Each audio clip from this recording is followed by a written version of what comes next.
I'm Clayton Preble, as I think everybody knows. I'm president of the Wildcat community, which is a consortium of communities that we'll talk about and you'll learn more about. We are happy today to have some guests with us, special guests. Sharon Fawcett is here. Sharon is our Dawson County Commissioner for those of you on the Dawson side of the mountain. Sharon? Nice to be here. Does anybody in here even know me? I do. I do. Yeah, oh, that's Tara. Who I is? taught your grandson last year, and I had this guy to read at school this year. Okay, don't hold that again. I love it. Okay, So let me tell you about Sharon. I first met her, I think, formally. I may have met her before, but first met her formally several months ago. We had a little meeting. And I said, Sharon, what are you doing with that piece of property down there on 136 near Fawcett Lake? And Sharon was very quick to say, that is not me.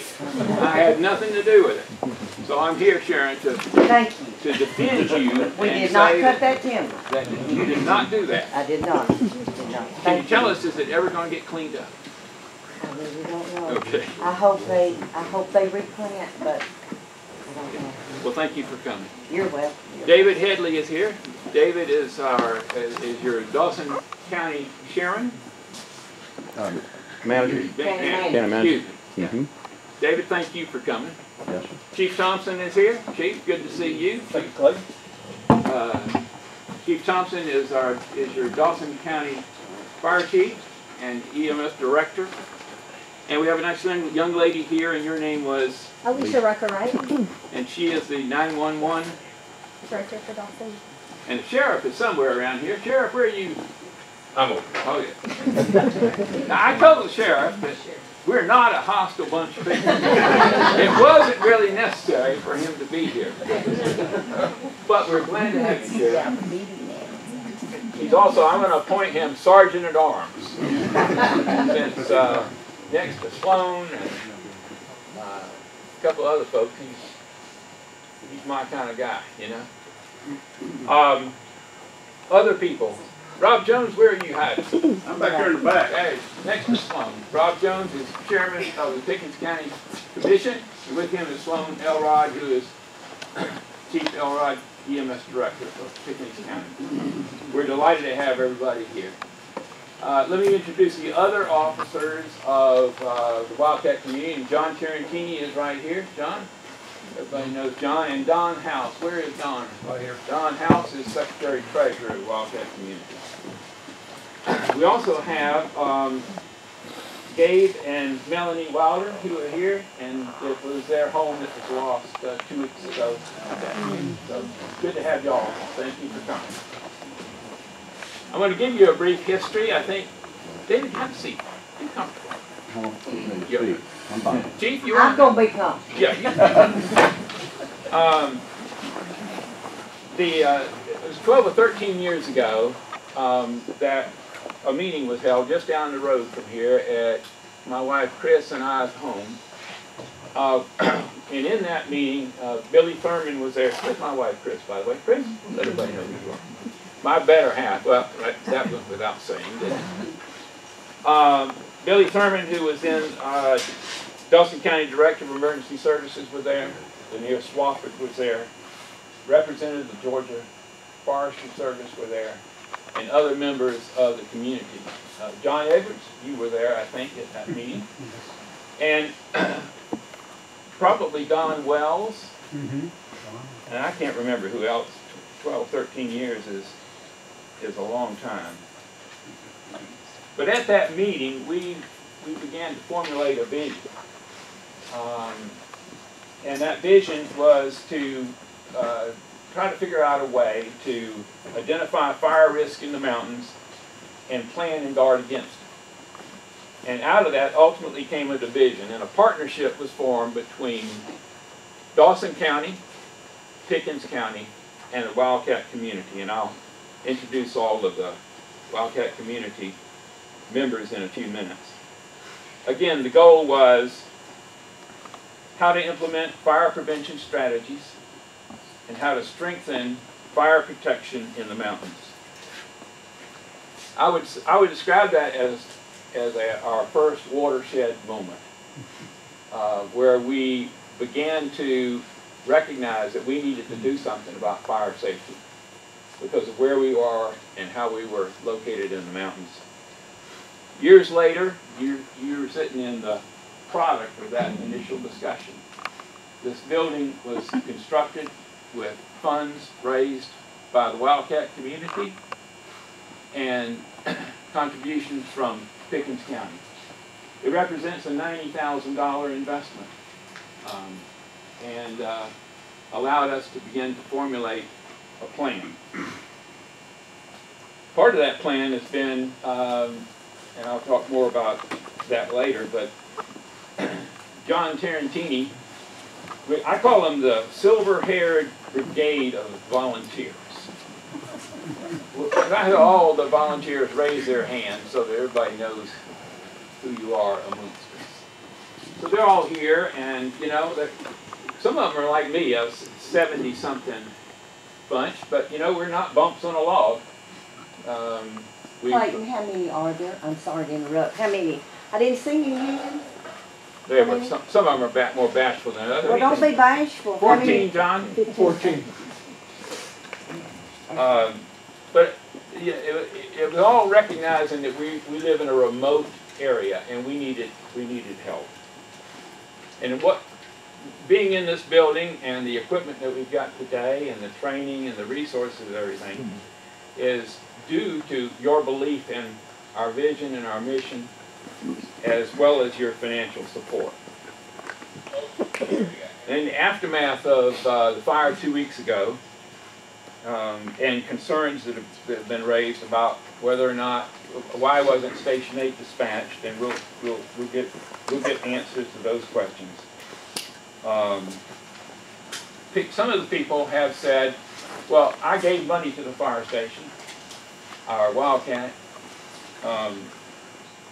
and what am I seeing for it? I didn't see Station 8 at the fire, and that has caused concern. Their position is, I donated to the fire station, I donated to a new engine, I donated to a water tank, and I'm concerned about what's happening there. So part of what I want to share with you today is that every initiative that we put forward and ask the community to support, those of us that are part of the leadership of the Wildcat community, which represents all of you here in some form or fashion, we've all got skin in the game. Literally skin if you're a volunteer, but then also our financial. We never asked anybody to make a contribution to the station that we weren't willing to make ourselves. And I want to make sure you understand that.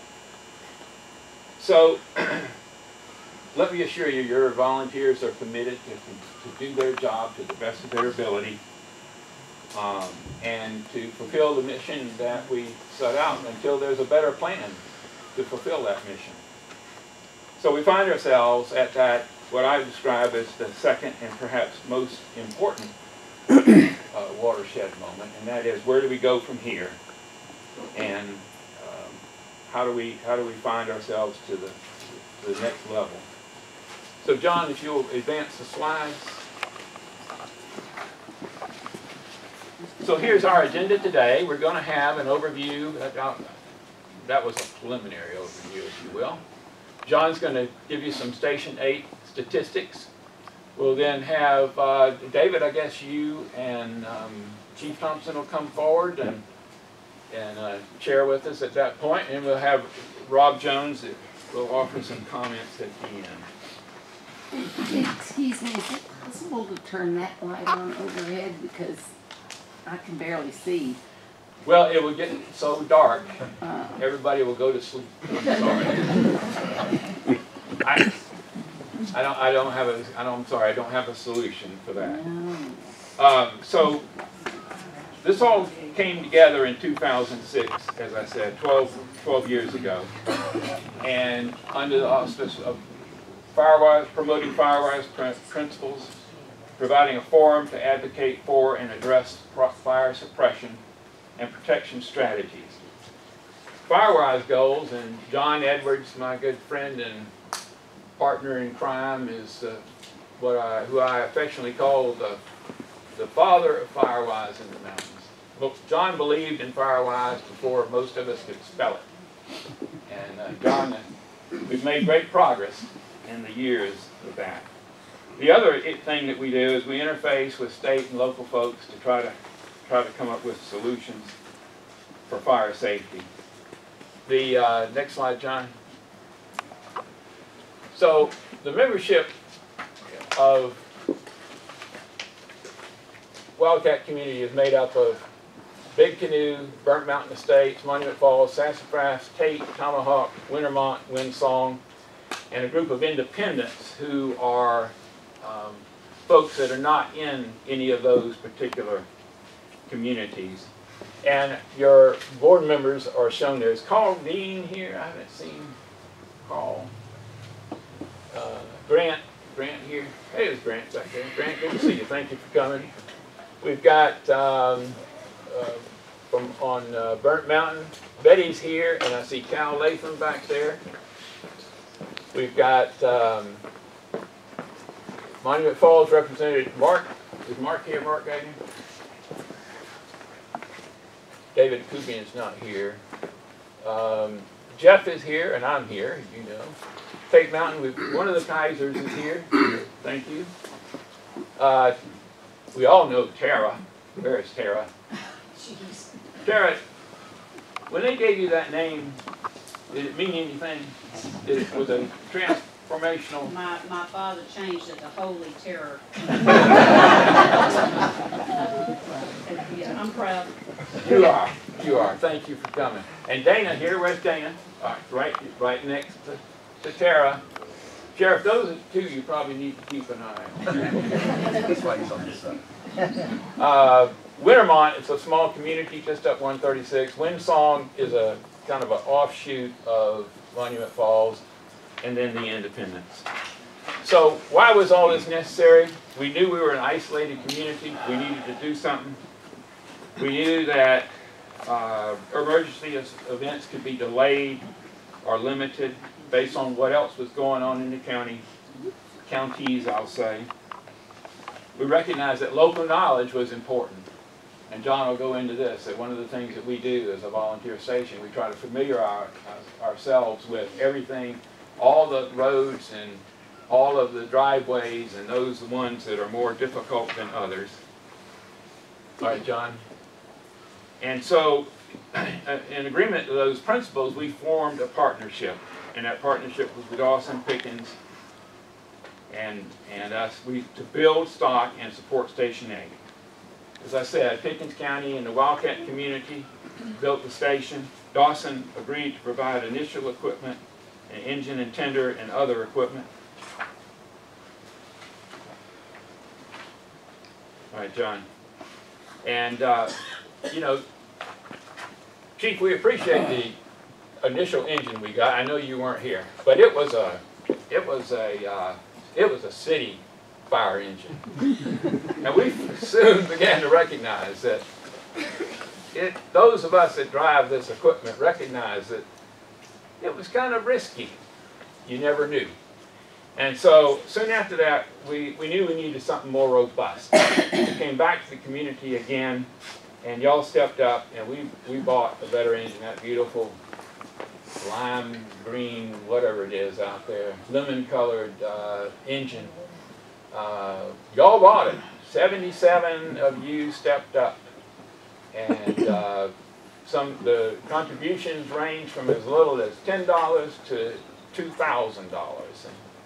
That's why we've got that engine. Each of you own a piece of that engine that contributes to that, and even if you didn't, your communities contributed to that. But it's a great engine, and it is, I'll describe it as a beast. It came out of the North Carolina mountains where they had used it successfully for many years. Okay, John. The next issue that we began to recognize was water capacity, and one of the big fires, and John will talk more about this, we almost exhausted every drop out of our 45,000 gallon water tank out there. And so early in 2017, Dawson notified us that they had a sister tank, looked almost identical to this one. the Dawson County Commission approved our fundraiser for the purpose of raising monies, and we raised about $12,500. The partnership went to work, and Dawson at that particular time agreed to move the tank. Pickens agreed to build a foundation, and there was firm agreement on all parties that we would proceed accordingly. Next, John. On these assurances, Pickens County moved forward with their foundation, got the foundation in and invested some $20,000. And given the continued assurances at that time from Dawson, we reimbursed Pickens County $10,000. The notion being, one of the original estimates for moving the Dawson County tank was about $10,000. Everybody would have equal skin in the game, if you will. And on 9/13, the Dawson County decided they would not relocate the station. Okay, John. So this represents cash dollars that we've been able to identify that have come from the Wildcat community, and Pickens has invested. Obviously, the station is at the top. We raised, y'all contributed $38,000 for the engine. Pickens has improved the road, $240,000. There's the water tank foundation. We have purchased radios, coats, and equipments, and all that sort of stuff. We would have given Dawson County $8,000 some odd dollars for those investments. This nice little green tank just outside the door here represents another almost $4,000 investment from Pickens. In the past, when they've had to put out brine because of the weather we've had, they have to make a round trip back. Commissioner Jones figured out it'd be much more efficient and they could do a much better job if we had a brine tank. So we've got a brine tank here to help us keep the roads open, keep Monument Road open. Up here, we invested some money, your money, to improve our storage. We run out of space, and so we've decked this whole area, put up a guardrail and steps, and so we've got a place to move stuff and put stuff up there. And if you drive at night in the fog, and I know our firefighters, where are our firefighters? They stepped out. But all of you know, when you drive up here at night in the fog like we recently do, Monument Road is much easier to see where you're going. That's a special thermoplastic type of striping that's been put on to make it more visible. Okay, every time we got those nice little markers, it snowed and the plow came in and it just disappeared. This won't disappear. And then this is a 9-year investment of road maintenance of some $82,000. Represents right at $9,000 a year for mowing and spreading of the brine and that type of stuff. Okay, John. So this chart represents other in-kind type things and things that we weren't able to necessarily quantify the value of. And so Pickens is in the left column, Dawson is in the middle, and Wildcat over here. And those on a basis, those are balanced in terms of what everybody has done to help make Station 8 a reality. And with that, I'm going to turn it over to John. John? Yes. When we started Fire Station back in 2010, when we went through training, about 4 months training for EMR and firefighter support, we opened the station in August of that year with 11 firefighter support. 9 of them were emergency first responders, and we had 1 state certified EMT, which is Anita. In our first day, when this became an official station, we had a call that afternoon, a medical call, that undoubtedly resulted in an individual's life being saved, and that was that day. We're now 14 firefighter support, 12 emergency first responders, and 1 paramedic. That paramedic is Anita. She was trained using Wildcat funds as a trainer. She's also the teacher and an air tech for paramedics Anita, recognize yourself. for both counties. There she is. No doubt the opening of the fire station resulted in a lower ISO rating, which positively impacted the community in terms of insurance premiums. We went from a 9 ISO to a 5. We have an automatic mutual aid agreement between Dawson and Pickens. These are the calls that we've had since 2010. We've had 224 formal calls by 911. Engine 8 or our station responded first to 99% of those calls. Engine 8 has been the first to respond in a primary fire engine on all structure fires except one, the last one, in Burnt Mountain Ridge. They were all considered to be defensive fires. There's no offensive fires up in the mountain. Defensive fires is stopping the spread of a fire. Our mission up here is we're worried about wildfire. So when a house is on fire, when we put water on a house, we're stopping it from spreading. We were able to save one home, right across the street. We had a fire meeting that night, and the garage caught on fire, and we responded in 1 minute. The present tank, which is a 45,000 gallon tank, holds approximately 42,000 gallons of water. There's a weep hole at the top that makes the water overflow, and you can't fill it all the way up.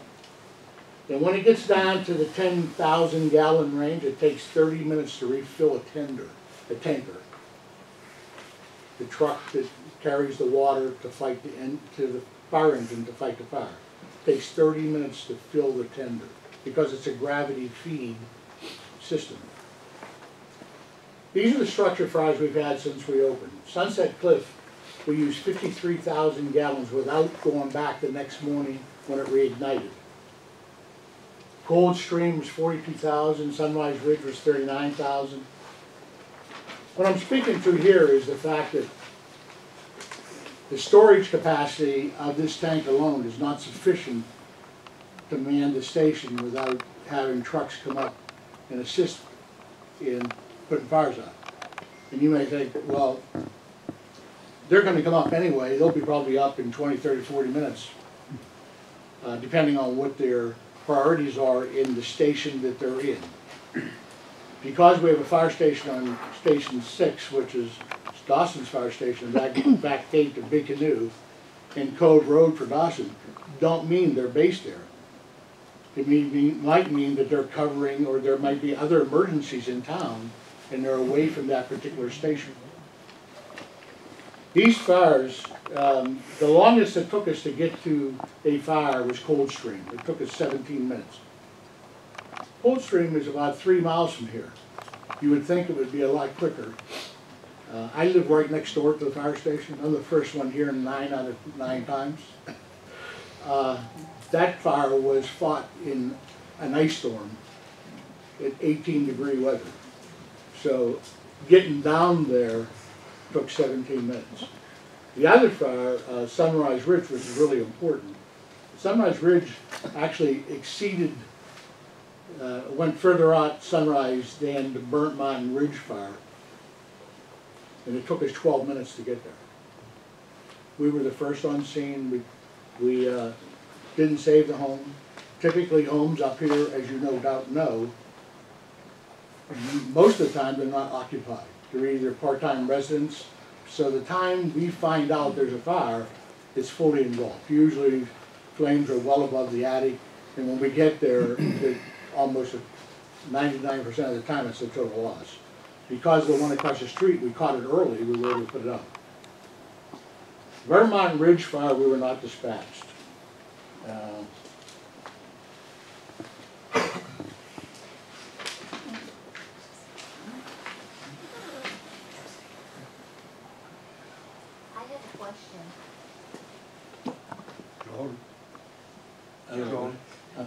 And this might be answered later, but why wasn't Station 8 dispatch? I think when we're done. We'll address that. Okay. Chief Thompson, we'll talk to that. What's interesting is, and I don't want to make a bigger deal than what it is. We're more than a Dawson County fire station. We're a community fire station. Our fire station was structured to be a community fire station. This station is used as a community center. Meetings up here. We drive the roads routinely to know where our challenges are. We look at new construction on where people are putting their driveways. We have a sheet. We actually chart which way to pull the fire truck into the driveway, front or back up, or if we have the ability to turn around.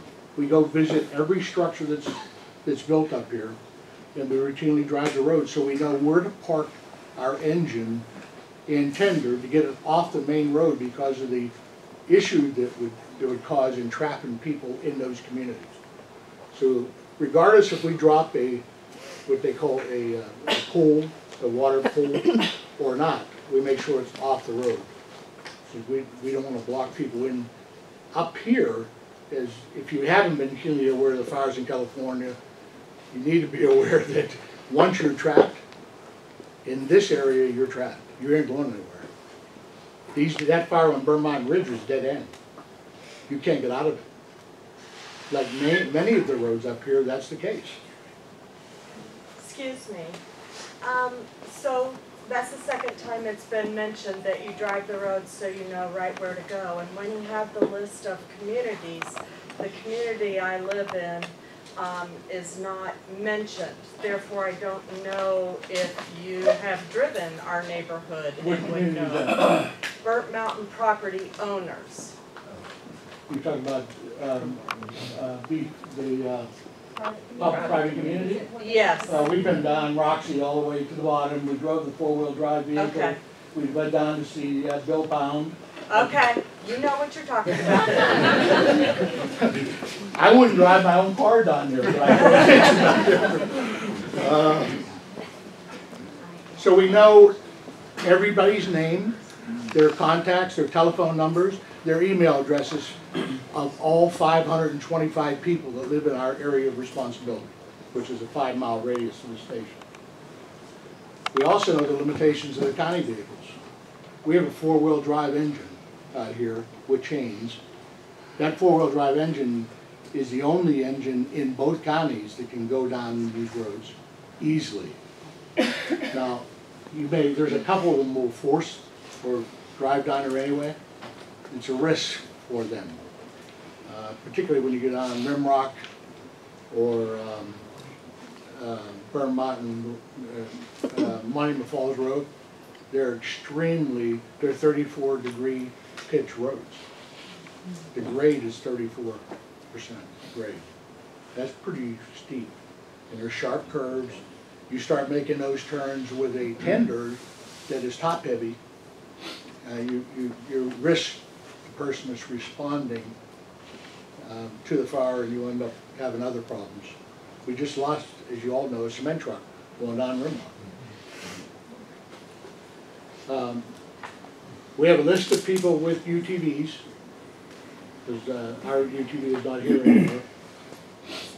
These are neighbors that have UTVs in respective neighborhoods, so that we have an emergency in the winter when no one can get up here. And that happened yesterday, by the way. You couldn't get up here on Monument Road. The ski slope, what we call the ski slope, was not drivable. There's 5 or 6 cars popped out to the side. No one would have been able to get up or down. So the only fire protection we have up here at that time is us. You couldn't get a truck up here. Typically what we do when we do have a fire or a medical emergency, when we do have roads like that, we ask the county that's responding, whether it's Pickens or Dawson, to stage, because we know they're going to get stuck up here. We'll usually go down, pick up the patient, and bring them up to Monument Road, where they'll get on an ambulance, and the ambulance will take them into a hospital or take care of them there. But driving down the side roads would be a bigger problem. We've also identified water sources that are available to us that are not up here. We have some ponds in the community and a couple swimming pools that we know we can draft water from. And they're in the more remote areas of our community. You can't, I don't know why the light is not. This is the Sunset Cliff Fire. This fire, we were, in 4 minutes we were at this fire. This was about 3/4 of a mile from here. When we got there, that's how bad the flames were above the house. When we got there. So many times, even the neighbors don't know the house is on fire. This house has been hit 21 times with a lightning strike. Now, this is on the Pickens side. Pickens used that radar or that internet system to determine where the lightning strikes were and that they were in fact lightning strikes. But 21 of them before this fire caught this house on fire. And that's the next morning, burned to the ground. We still have hoses on the ground on the left there because it reignited the next morning. And like I said earlier, when we got there, it instantly become a defensive fire. If we don't stop the spread of it, our whole side of the mountain's going to be on fire.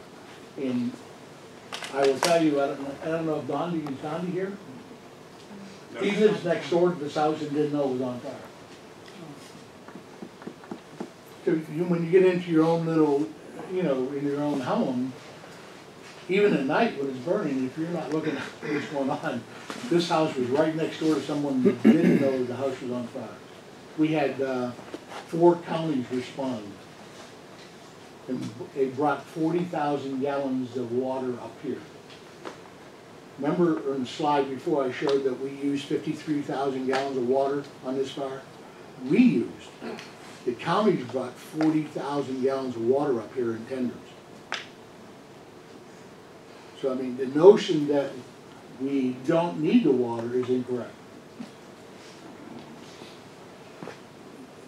This is all these fires that are in this Firewise community on site is been fought up here. 2 big brush fires. And one of them, we had in addition to this fire that we didn't get called out at Sunset Ridge, we had another fire we didn't get called out at Bentry. Bentry had a brush fire that we monitored on our radios. And we heard was coming up the mountain, and we dispatched our engine anyway to go down to the house that was most at risk, and we positioned our truck right there because we knew if that fire kept up going up that mountain, that house was going to be at risk. But we were not dispatched for it. Typically, when we get up in the morning, we have a beeper in a radio system. Beepers overnight while we're sleeping. If it goes off with our tone, we get up and respond right away. Typically when we get up, like I get up at 4 in the morning, I turn my radio on. I listen to the Burnt Mountain Ridge fire and I listened to the Bent Tree fire. That's why we responded to Bent Tree without getting called. I was surprised, and we can talk about that as we go through this, why we were not dispatched on Burnt Mountain Ridge. Me too. So why are we here? I'd like to add something before you go any further. It was made in a comment, a lot of the homes are vacation homes. Yeah. But actually the road that we live on, since we have moved there, wouldn't you say there's only 3 houses, I think, that are part-timers. part-timers. They're part-timers. We are It's all our full-time homeowners that live there year-round. No, And a lot of us, community. and a lot of us are early 40s and still have kids at home. So I just want everybody to be aware of that this is not a vacation road for vacation homes. We have about 525 homes in our community. Of the 500, 300 are vacation. Yeah, I'm just the road we live on. Yeah, that's what I'm. And when we did buy in there, yes, it was more of a second home community, but over the past 3 years, it's turned into a full-time residential area. Typically, in your road, Vermont Ridge, we've had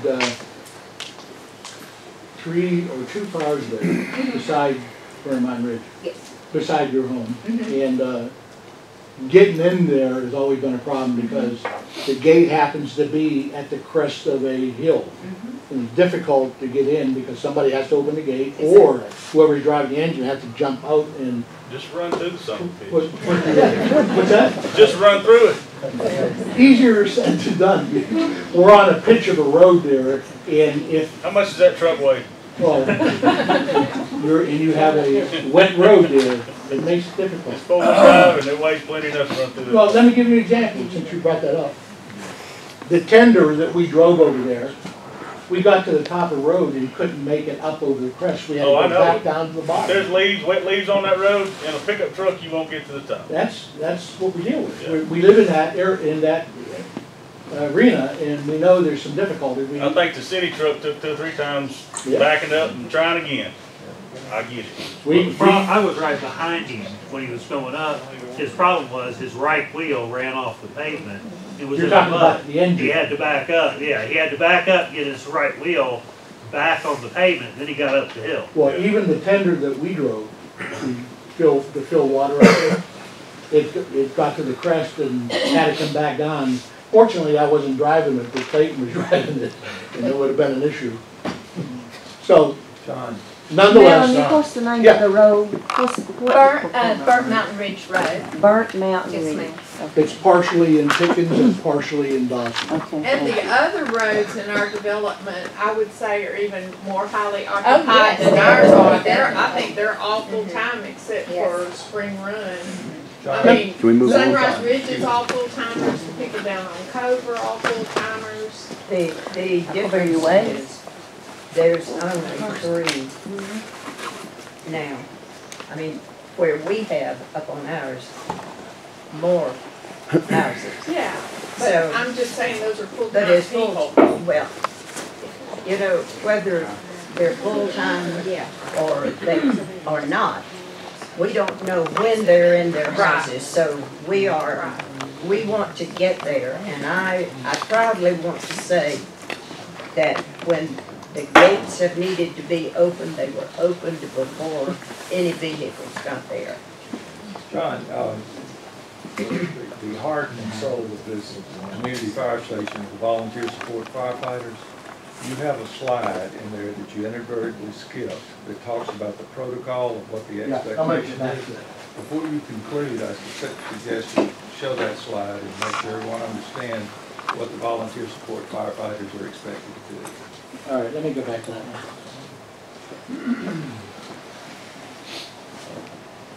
Since the fire station was built and we opened as a fire station, let me talk about what our protocol has been for the past 8 years. Our direction was to respond to the fire by radio, arrive on scene, establish command, position the vehicle to the best address the fire and not block the access points into the road. Evaluate the extent of the fire and possible resources if we needed more or not. And we were to put down 2 hoses from the fire truck to the fire, avoid hot zones, and put water on the fire from outside the home. The thought process was that if we put water on the fire while it was burning, it would stop it, or at least slow down its spread, so when we did have the typical paid units, Station 6 or Station 5 respond, they would have a jump start in controlling the fire and getting the hoses on the line, on the ground quicker. And that's what we've been doing for the last 8 years. It's really a defensive way to handle the fire. You don't want it to spread, you want to slow down its spread. The other thing is, since we were first on scene, in every fire except Vermont Ridge, our Engine 8 was the primary fighting engine on every fire. When the paid units come up, they pulled up next to Engine 8. Engine 8 was used to fight the fire, and they would put their hoses into our truck They would grab hoses that we laid or use additional hoses from their own truck. But the primary fighting truck with the closest proximity to the fire was Engine 8. It was first to respond and extinguish all campfires. There was 4 of them, 5 car fires, all brush fires in the county. The biggest one was brush fire at Ben Tree, which could have been a disaster, a wildfire. We were not dispatched. We do listen to the radios extensively. Somebody said recently that you need to be on beepers 24/7 and listen to every call. No, we don't. We're not going to respond to fires on 136 East or 400 or Ben Tree except for the top. We need to know when we get a call here. When we had all tones on our station, every one of us was up 4 or 5 times a night. Every time there was a multiple station alarm. We had 21 lightning strikes, 30 smoke investigations. We have established a grid up here that each firefighter is responsible for a certain grid. So when we have a smoke smell or sense of smoke, we dispatch to the grid so that we can quickly ascertain if there's a fire in that area or if we need to respond differently. The rest of the calls were medical. We respond to all of them, and we're typically first on scene. Now, I'm not, by doing this, we'll get to the last item, I'm not diminishing at all the paid units. I think the paid units are underpaid, dedicated individuals, but they don't get their due.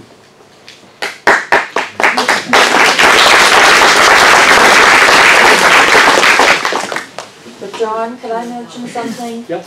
My house was the one that was in the most danger from that one at Bentry. And it was somebody from this station who told me it would be a good idea if I evacuated with my animals while they fought it because they did not know what was going to happen to it. Yeah. No one else told me anything. And then Mike called me at 3 o'clock in the morning to wake me up to tell me it was okay to come home. Bentry was a dangerous fire. It sure was. It was right in front of my house. Most people up here don't know how close it came to being a serious wildfire. Could have sprung over the mountain down into Big Canoe very easily. It was what, 1,600 feet from your home, Don? Closer than that. I could see it burning below my balcony. And again, it was the same type of fire that they're dealing with in California on the campfire. It was set by a power line. So we're here for 3 reasons, to get 3 questions answered, basically. I know that. And in case y'all do not know, lightning hit at our house on that Thursday. I do want y'all to be aware of that. That's what started an electrical fire under our house that was addressed on Friday by our insurance company, an electrician, and Georgia Power. So it was cleared, but that's how the fire started. It was a pole beside our house was hit, caused a wire to go into the tree, right? Somewhere in there, but so that's how that started. I have a recommendation. These calls in 911 from one county to another county, some of you know this and some of you don't. If you use your cell phone, you could end up being in Gilmer and get on a Gilmer cell phone line. And I want to say that. We knew that. We had an incident, was it 2 years ago? Yeah. Where a suicide happened on the Dawson County side.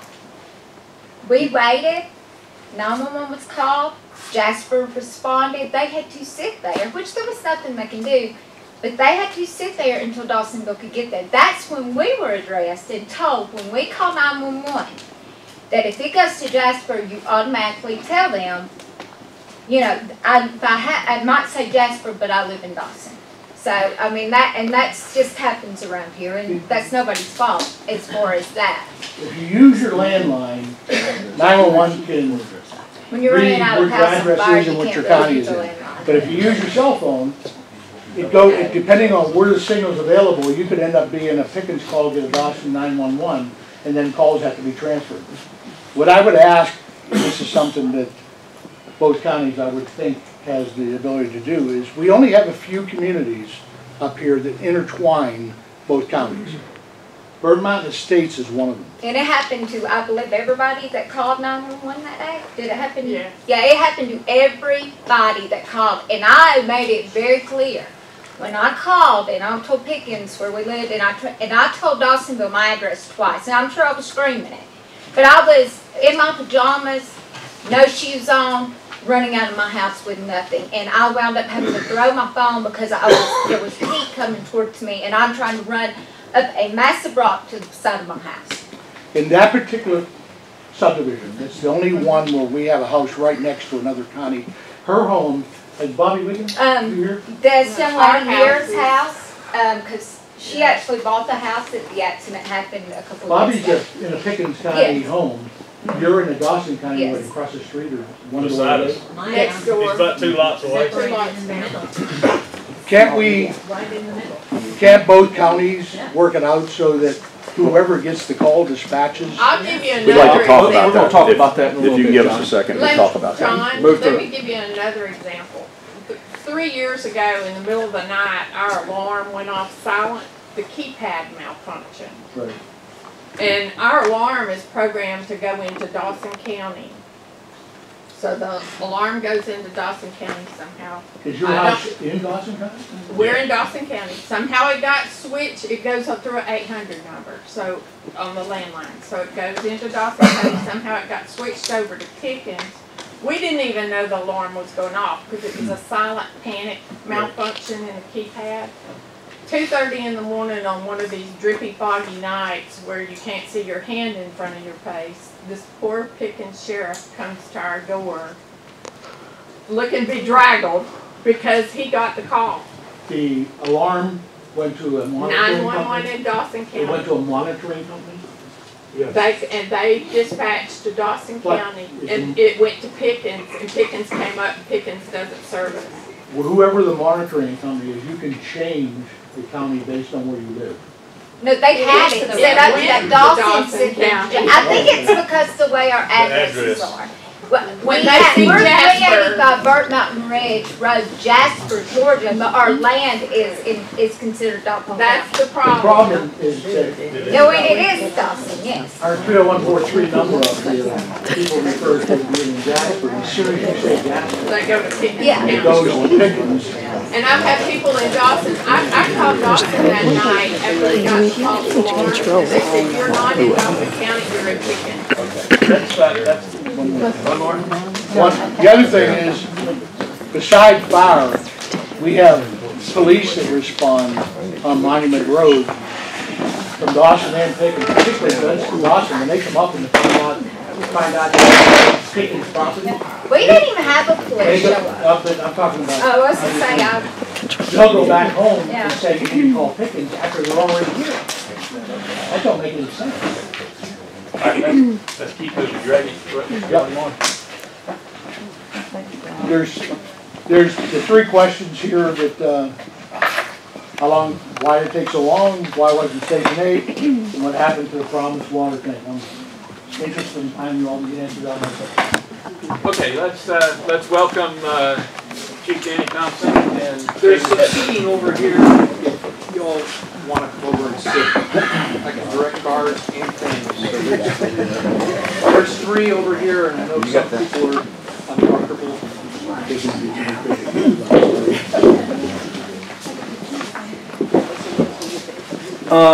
Good morning, my name is Dave Hedlund, I'm the county manager for Dawson County. The first and foremost thing that I want to do this morning in this meeting is to tell Mr. and Mrs. Waller how sorry I'm pain and the emotional stress that they're going through. And some of you other folks that have suffered from some of the same situations or some of the things that have happened up here. So my deepest sorrow to you. I also want to recognize station number 6 and their men for whatever your thoughts may be about the tires being off the road or they were parked at a certain angle. None of these young men was at our house. And Those that did respond to your house, then I want to I want to commend them for being there. They are still we have no firefighters. issues with a single firefighter. They did an amazing job. It was Station 1 from Tractor Supply, they told us. They were awesome, hats off to them. So, let's be honest. Okay, let's be honest. We received a letter from Mrs. Vess. Is she here, Ms. Vess? Must be me. Okay. Ms. Vess sent a letter criticizing the operation that the Dawson County firefighters performed out there and how she felt that it should have been a little bit differently handled. I felt trapped. Okay. And we're going to address those issues. There were 3 families. Okay. The agenda that I originally set, the reason this meeting came about was not because we received a phone call from Mr. Preble. It was because I asked Chief Thompson and Commissioner Fawcett, who is your district commissioner up here, to hold a meeting so that we could address your concerns. And that meeting was going to be held in a central location, not in a firehouse where the emotional stress would be. So, Excuse me, we didn't call this meeting, so. no, I did. Okay, I was gonna say, I had nothing to do with this. My thing is for the safety of the people I care about that live on my road, because if you live in my area, you don't live there, so I'm gonna give you an example. Any little wind tunnel, it's like a wind tunnel there. We live so high up, it's like a suction when anything happens. If that fire would have happened the day before or the day after, I'm about 90% sure it would have spread just like that. My house was gone no matter what. It was all wood. My thing is, I want something fixed, and I am determined for that to happen. Whether you address it, you're going to change it today, because the safety of people who live there full time. And we bought our home there because we knew this fire station was here. There's one close. We passed how many coming? 4 coming here today, and that's not the first one that got here. So anyway, again, I understand the sentiment, I understand the emotion, and I understand what's going on in the bitterness towards the fact that Dawson County has broken a promise to you folks. For those of you that don't know, Dawson County has also participated in the building of this station. Exactly. We spent $22,000 to put that water tank up there. Well, use it. May I finish, please? Yeah. Okay. We spent $22,000 to put that on there. We spend approximately $14,000 a year outfitting, putting in or the insurances, the cancer insurances that the volunteers are now allowed to have. So the county, Dawson County, and your commissioner sitting here right now are here because of the fact that we have supported this station as well. We provided the equipment, we've provided the outfits, we provide the training, we provide funding. We do that on an annual basis. So it's not a one-time shot, it's a many-time shot. So I just want to say that we, in fact, do support this station. We have supported the station, and we will continue to support this station. So I've asked Chief Thompson to come up here because I want him to give you, and before I even start that, how many of you feel that if you had a water hydrant in front of your house with unsupplied limited amount of water, that this volunteer fire station that you have here and the people that are in it would have been able to be successful in putting your fire out prior to it happening? Show of hands. How do you know the answer to that? I know. I can prove it. So let me just finish, and then you can come back and tell me that it's different. That's not what they do. Exactly. My point being is that what I've looked at and what I wanted to have out of this meeting was an operational meeting, was a meeting to address the concerns that you brought up and why they're happening and why they're not happening, and what this station and the volunteers that contribute to this station are allowed to do and not do based on state law. We would love to have every home here protected, and we have been working towards that. Yes, ma'am. We live in Sassafras, which is right across the road.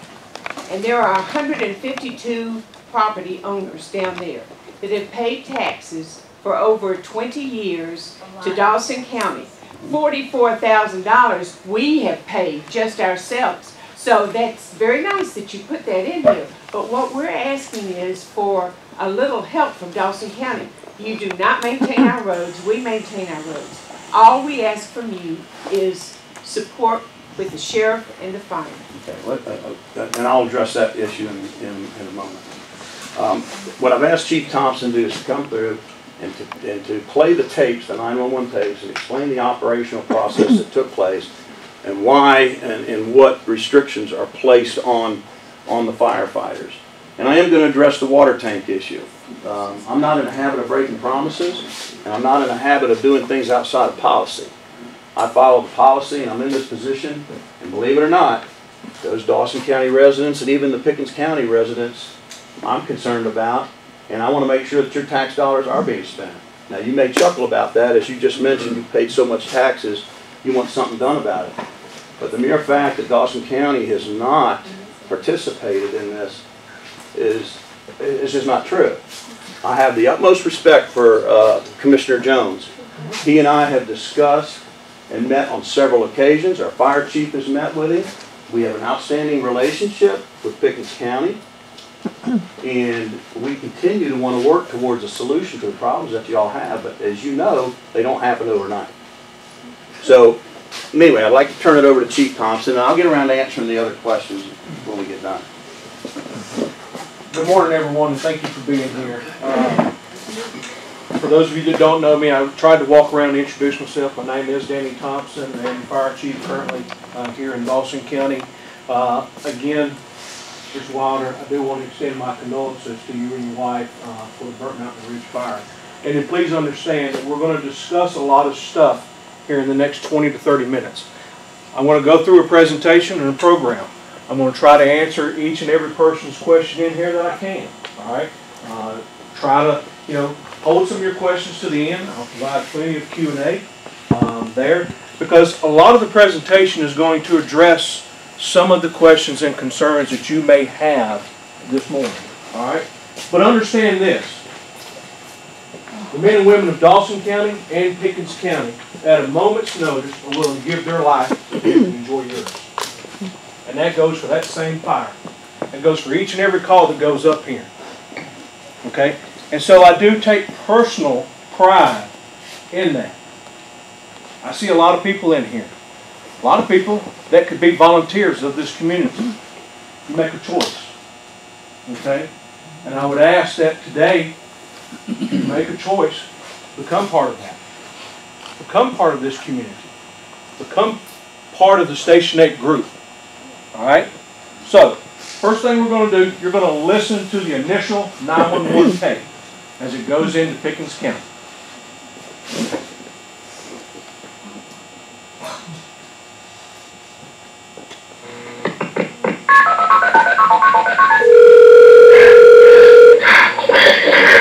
Daisy, come on! There's no one. Listen, my house is on fire. We live at 385 Burnt Mountain Ridge Road. 385 Burnt Mountain Ridge Road.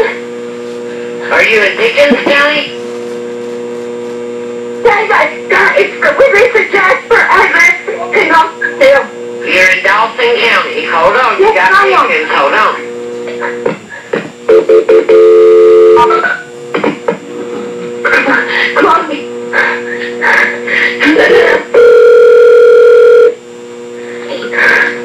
Dawson County 911, where is your emergency call? My house is on fire.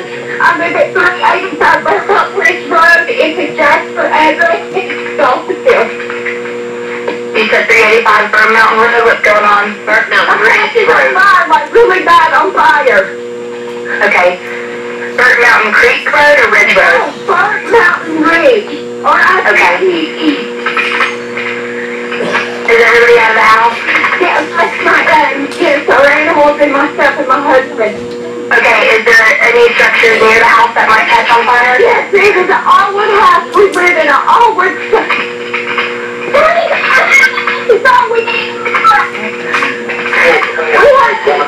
had a structure fire under a house a couple of days ago, and we haven't put people come out here today.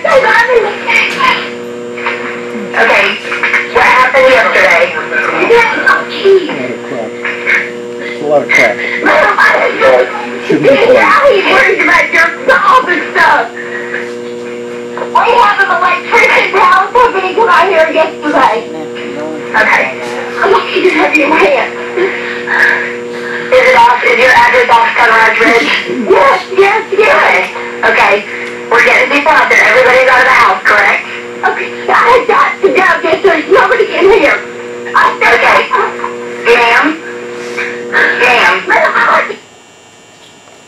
This is the initial dispatch of Dawson County Fire Unit. Are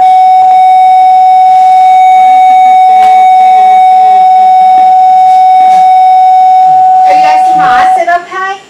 Or the 911 operator? The Dawson County Station 4, Station 6, Station 1, Battalion 1, on-call chief. Respond 385 Burnt Mountain Ridge Road, 385 Burnt Mountain Ridge Road off of Sunrise Ridge. Reference to a residential structure fire. Will be in Allwood residence, timeout 804.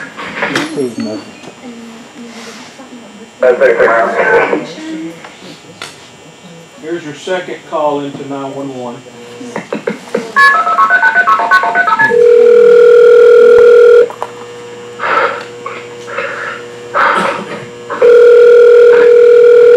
Pickens County.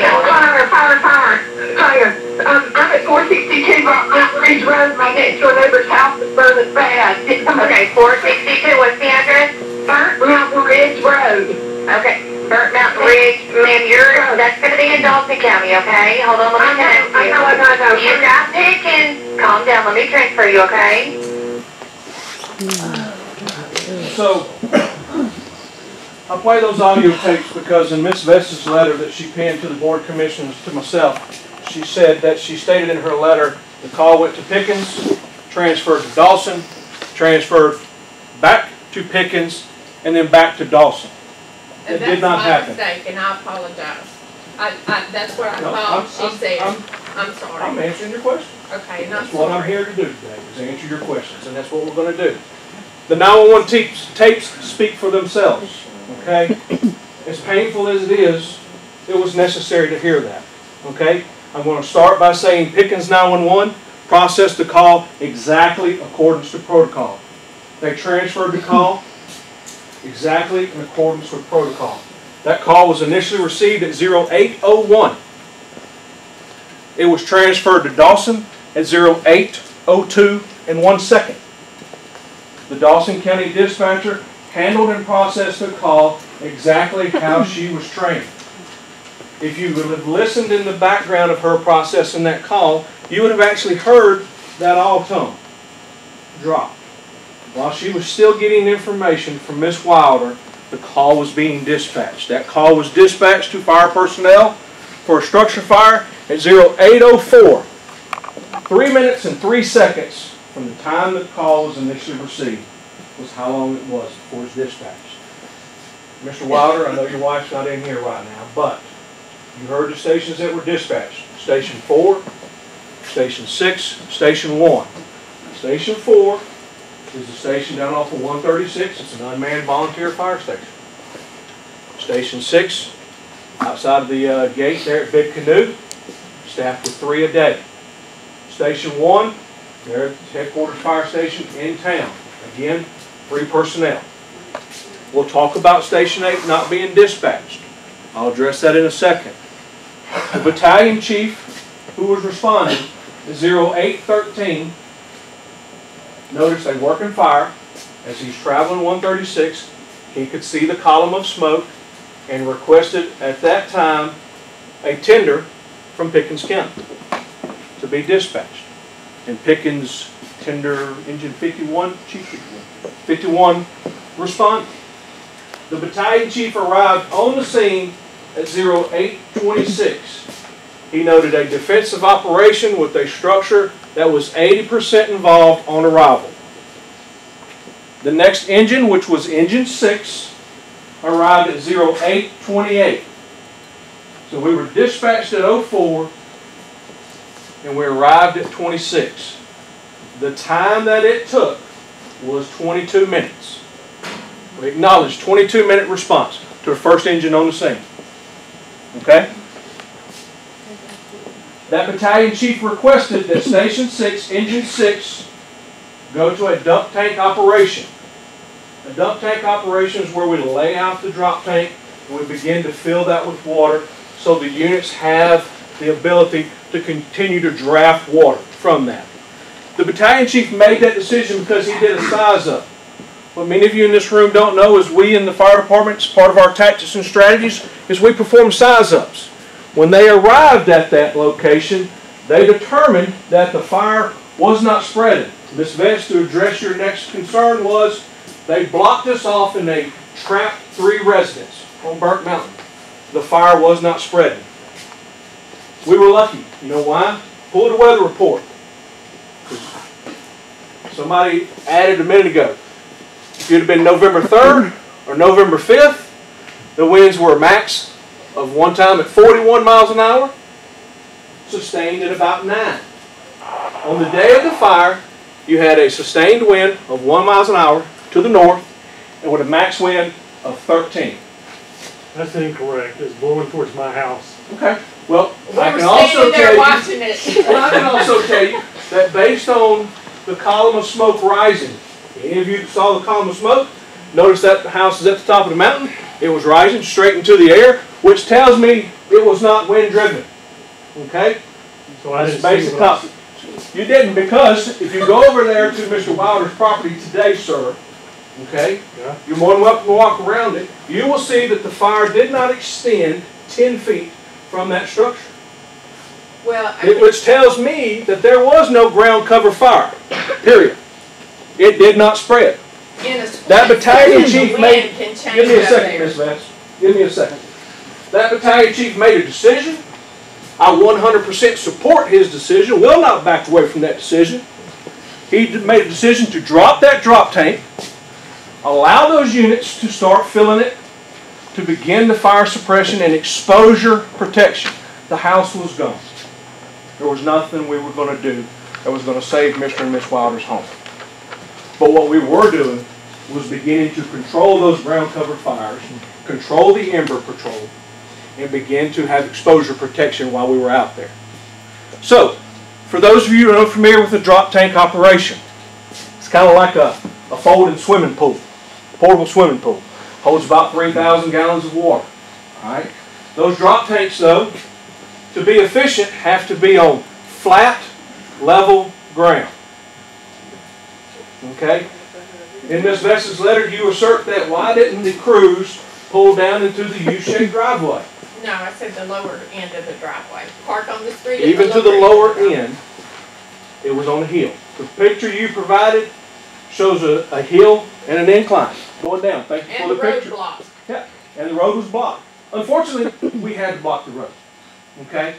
Because if we'd have committed to your location or the U-shape, that engine would have been burnt. The radiant heat from that fire truck would have ruled any engine, whether it be engine 6 or engine 8, you wouldn't have it right now at all. There's a flat area right next to the road. But next to the road, unfortunately, that road width up there is slightly less than 14 feet wide. I went up there and measured it. And that drop tank is roughly 12 feet. We have to have flat and level. Because when they're using that drop tank, if it's at an incline, that reduces our capacity of being able to use sustainable water, which therefore reduces our capacity to fight fire. I would venture to Okay. say, from what I know of the volunteers that I've talked to up here, I would venture to say that had they been dispatched from Station 8, they would have set it up differently and our road would not have been blocked. So I'll let John Tarantini. Go ahead, John. Tell me how you set it up, buddy. Well, typically, we haven't had but one tank drop, pole drop. And that was on Coldstream, which is an extreme slanted road. It's pretty steep. But over there, where she lives, we wouldn't have dropped the tank. We would have just pulled it off the side of the road, which we did the next morning when it reignited. We pulled into the right area, where the right of way, which was about 10 feet off the road, so we were able to fit engine 8 in there without blocking the road. But we weren't putting a tank there. We didn't put a dump tank there. And the dump tank was the key to that. When the decision's made to drop that drop tank, you have to have the room to support it. I'm sorry, okay? And we already knew, based on the size up from that battalion chief, the fire was not spreading to you all's location at that time. When they deployed the initial lines, that's what they did. They went to both flanks of the house to begin to control any potential for that fire spread. Another concern that was addressed, why do the 911 calls keep going into Pickens? Unfortunately, when you use mobile technology and you dial 911, you're going to get the closest cell tower. That's a technology issue. Neither Dawson nor Pickens can fix that. Okay? When you dial from a landline, we know that because the next morning when you called 911, it went straight to Dawson, and it didn't get routed. All right? But that's a technology issue that no county can control when you're dialing from a mobile line. If you're close to a county line, that's part of it. I'm sorry. Both agencies, though, I commend both 911 centers for the way that they handled the call. All right? Yes, sir.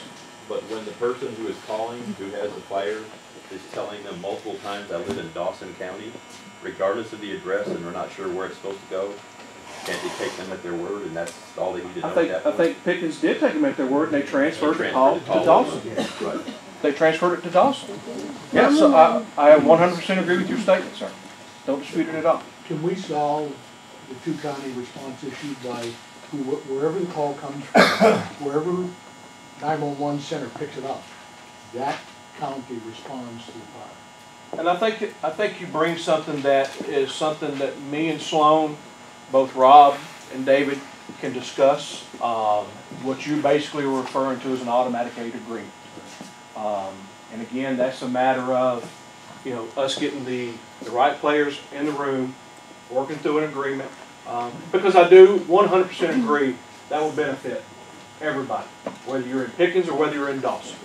All right. Again, you know. Yes, sir, Mr. Wilder. What would it cost to put 3 guys up here paid? Knew you was gonna put me on the spot. So let's not pay. I mean, I know y'all contributed a lot over the years, so let me, and I appreciate it. But what would it cost either Pickens or Dawson or both? So you to get into that fringe benefit part of the whole thing now. So just so you know, when we hire, and I'm just going to use a firefighter EMT, all right, with benefits and salary and everything, that one person has a salary of about $60,000. Okay, and that, trust me, that's not what they receive in their bottom line. That's insurance, retirement. Yeah, I know they're like Chief Shorten, so they're having a second meeting after you all leave, right? But again, that's, you know, when we have to figure those fringe. Yeah. All right? And so then, you know, you're talking about having to do it for 24 hours, 3 shifts. That's the same style Pickens uses. We use a 24-48. So again, is it something that could be looked at? It is. All right, but it's a dollar-cents thing that has to go forward as far as that goes. Okay, so not sure if I answered your question real good. Just wondering what it costs. And everything. Real quick, let's address the elephant in the room. Why wasn't Station 8 dispatched? You heard the 3 stations that were dispatched. And I don't want to steal a whole lot of thunder from the sheriff and Director Rucker, but the current CAD system that Dawson County uses is an older system. Prior to the fire, Alicia and her staff, along with my staff and deputies from the sheriff's office, were already looking at an enhanced CAD system to update it, to bring it in line with technology. You know, unfortunately, you know, as bad as we know, when I buy a computer today, tomorrow it's what? Obsolete. It's obsolete, right? So again, you know, we have to be able to continue to update our technologies and everything. The Sheriff's Department and Alicia and them are working on that. Alicia, Jeff, is there anything you want to add to the CAD system? Miss Alicia, if you will, Yeah. explain to them. I think it's important and it's fair for everyone to understand, like when you call 911, exactly what are you getting? So one thing I like to tell people is with our current system, I began my employment with Dawson County in 2010. When I began my employment, we were using the same computer systems, the same technology that we're still managing emergency responses in now. Our center processes approximately 110,000 calls a year, which equates to about 330 calls a day. So one thing is with our current system, with it being over 10 years old, we've only had slight upgrades in the system. These upgrades have not changed your 911 center. They've only offered us slight increases in features. So things like we can go in and search for vehicles or tags or those kind of things. But it has not been an overall change for the 911 system overall. So what happens is each of you in our community is tied to a specific address. That address will only allow our 911 center to designate 3 stations and 3 ambulances to respond. So our staff is limited in specifying which 3 stations respond. So what happens is we've sat down with the fire department and they've determined responses to addresses, and we dispatch according to the assignments that we're given. One thing that we've done is we do try to adopt an all-tone. This all-tone should notify every station within Dawson County that we have a call for service to be processed. So that's the limitations of our system. We are physically unable to specify more than 3 stations to respond to an address. Does that kind of make sense? Yes, question. So does that mean that Station 8 was not designated in your system to respond to this fire? Station 6, Station 4, and Station 1 were designated for this particular, for 385 Burnt Mountain Ridge Road. Yes. Then I'll have to go back to the captain and ask him why Station 8 was not designated in the protocol that was established with the 911 operators. So, I really can't give you a good answer on that because having started in May, well, and I understand. So exactly starting in May, these dispatch protocols were established by former Chief Swap. All right. So I inherited what's in the system already. So at that time, Station 8 would have been in the system. Because they at that time had responded. You want an answer or are you going to talk? Situations up here. I'm going to finish talking. Okay. Now I'm finished. So at that time, Station 8 was part of the protocol to respond to fires in the Wildcat community. Is that correct? Unfortunately, sir, based on the county program, Station 8 was not dispatched. We know that. We know Station 8. I'm going to answer that for you now. When did it change? Okay. So, one of the things I think it takes to remember is 2 years ago, Station 8 personnel approached then Chief Swafford, asked them to remove the all-tone from their pager system. All right? When I took over, one of the very first things I identified on a structure fire response was it took too long to dispatch the call because they gave an individual fire station tone. Okay? So I immediately identified this, sent out a directive to Ms. Rucker, and said, from here on out, if we receive a structure fire, we hit the all tone at that moment, and we dispatch the call. Because that saves time. And that's what we're all about, is saving time. Trying to get those units rolling to that fire. Now, sir, to build off of your question, Mr. Tarantini acknowledged that they listened to the call. Didn't self-dispatch. On Bent Creek, he listened to the call and he self-dispatched. From a management standpoint, that's something that me and the lieutenant will discuss. Okay? Because they had the opportunity, he heard the call, he had the opportunity to self-dispatch. All right? Things changed between Bent Creek and this fire, and you know.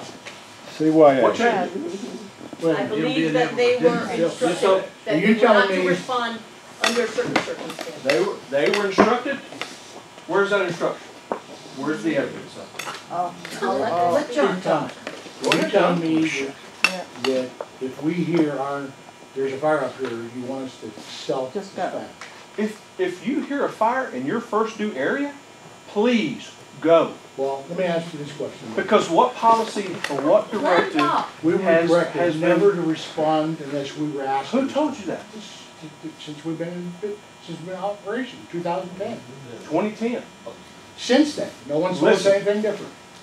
And for that, I can't address what happened in 2010. If we would I have empower all. Hear this blanket statement. I empower all of my personnel that if you hear a call go out and you feel it's necessary for you to be there, I'd rather send the units to the call, not need them, and cancel them than to have needed them and not dispatched them. Let's go back to the all call, the all tone. Okay. When you played your the 911 call, you did all tone, but you also dispatched by name station The 1, stations. 4, and 6. Correct. We all know station 4 is a non-manned station. Why wouldn't 8 be inserted instead of 4? Station 8's an unmanned station. There's volunteers. There's no volunteers at 4. It's too long. There are volunteers at Station 4. We've never seen them respond. Chief Swafford's one, Station 8 former is Chief the closest Swafford. station. Why wouldn't it be one of the ones dispatched? That's what we all want to And know. again, that's something that Ms. Rucker and I are going through, and is looking at those streets here as to why was Station 4 in there and not Station 8. Okay.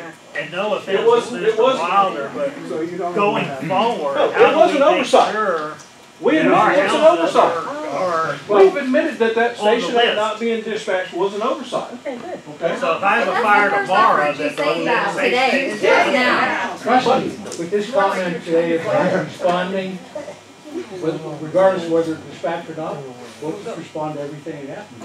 Okay, there you go, John, you got We all heard If it. if We you're all gonna heard it. allow them the discretion to dispatch themselves, what's the purpose of 911?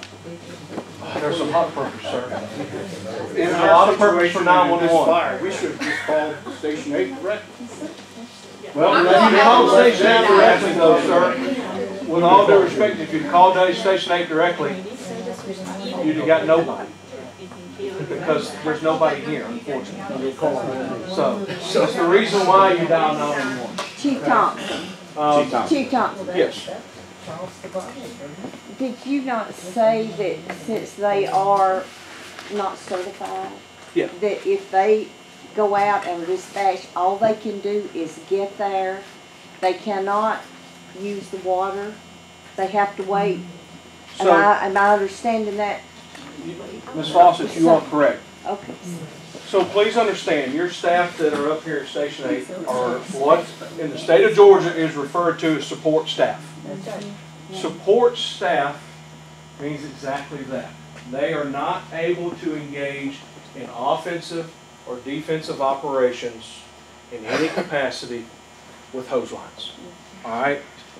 Had Station 8 been dispatched on that initial alarm on November 4th at 8:04 and driven their truck there, the unfortunate thing is they would have still had to have waited until personnel arrived on the scene to begin suppression activities. Now hold on, because I may answer something.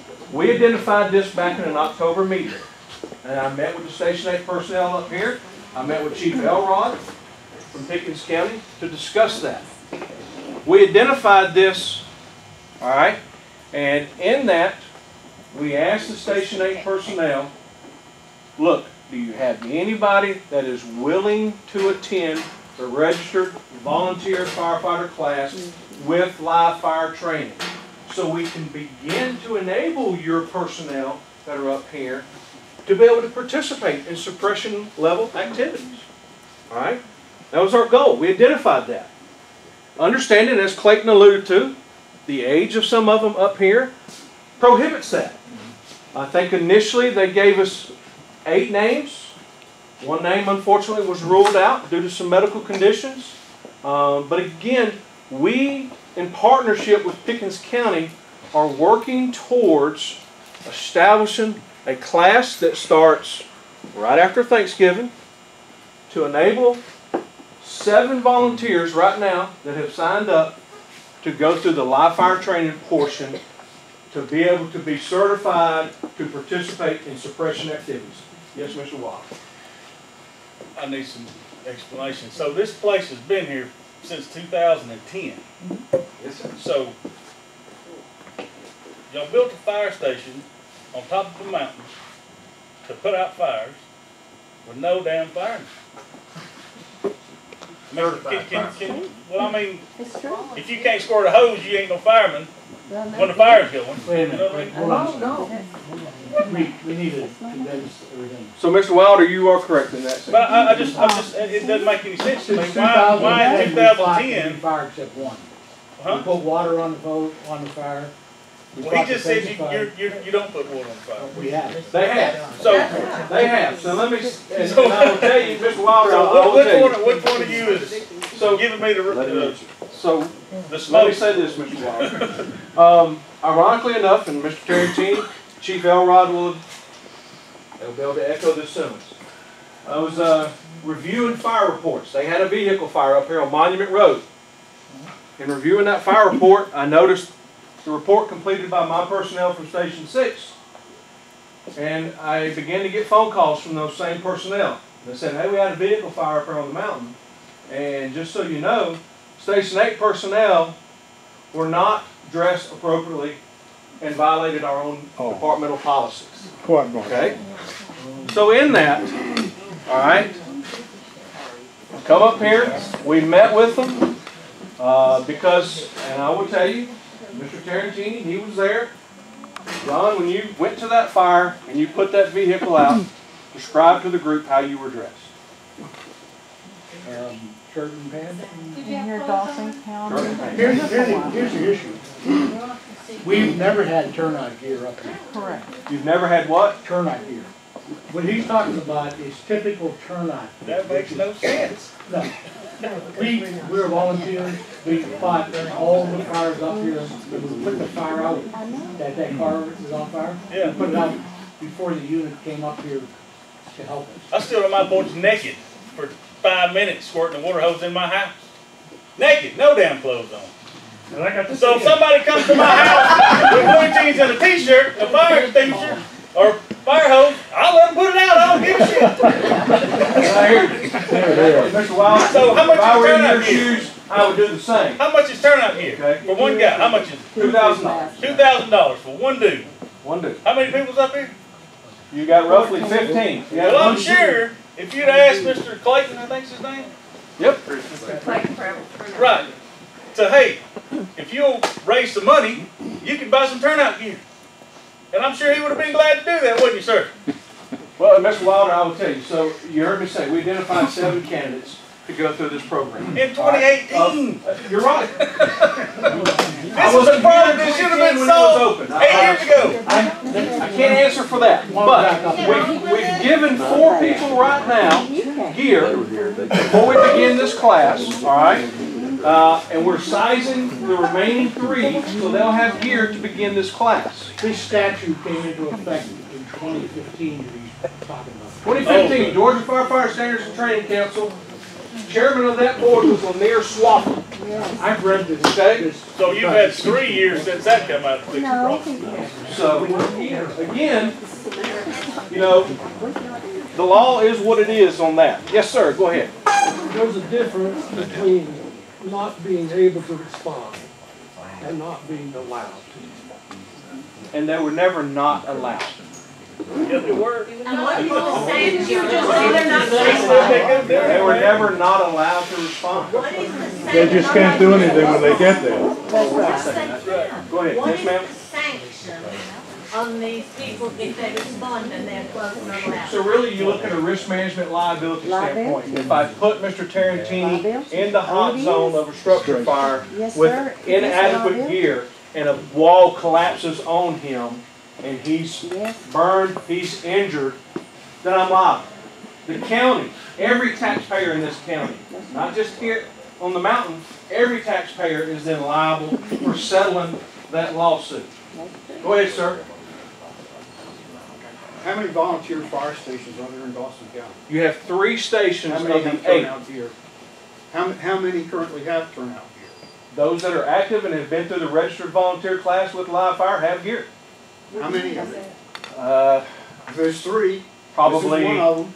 probably 20 plus off the top of my head. 20 people? 20 plus people Okay, across so how those many- stations. Well, why wasn't something done to address this situation when, prior to this fire? So, again, please forgive Since me. the time I can't speak of what happened prior to my coming on board in May. I identified it in October because I didn't know. And once I've identified it, I'm working in partnership with Pickens County to rectify it. All right? To make your community safer. We identified this. All right?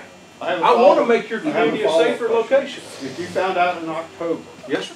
What steps were taken if you were unable to have Station 8 respond to the fire? what steps were taken to provide backup presence of skilled firefighters? Sir, it's the same stations that we have on duty day in and day out, and the same would go for Pickens County. And that would be for Station 6 to respond? That's correct, sir. Has Station 6 done any recon in this area? Station 6 gets up here and they've driven these roads. A lot of them that are assigned to Station 6 are lifetime residents of Dawson County. Okay? Thank you. Yes, ma'am. I just want to be sure I understand something. So, I've always been told by the volunteers that I know that they can't fight a structure fire, and I think we all realize that.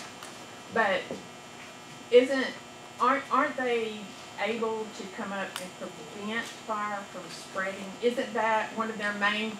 No, wait a minute. Let me finish my thought. Okay. Isn't that one of their main goals is to get there and contain it as much as they possibly can without going into the structure and protect the surrounding properties and make it and be set up? Yeah.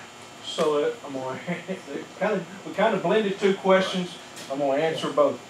To yours, yes, set the truck up, the hose is in place. Yeah. To yours, no. Unfortunately, they cannot flow water.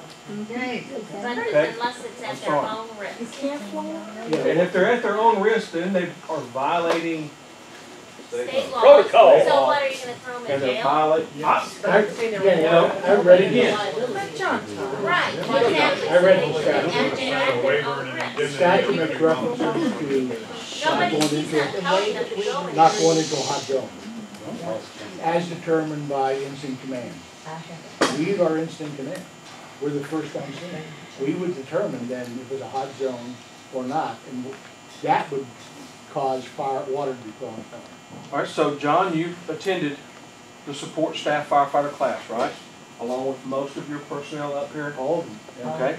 So with that said, though, we were shown how to put water on fires. Okay. In what the state, hold on. Yeah. In the state outline that me and Salone brought to you all back in October, there's no part of that course curriculum that demonstrates how to use a hose line because it's not part of the curriculum. Folks, it's not a recognized task from support firefighters. I'm sorry, folks. Okay, I'm sorry. It's not a recognized task. And from a risk management standpoint, I cannot risk John going to that same vehicle fire in street clothes and the fuel tank rupture and engulf him. There's a video right now. You can look on YouTube.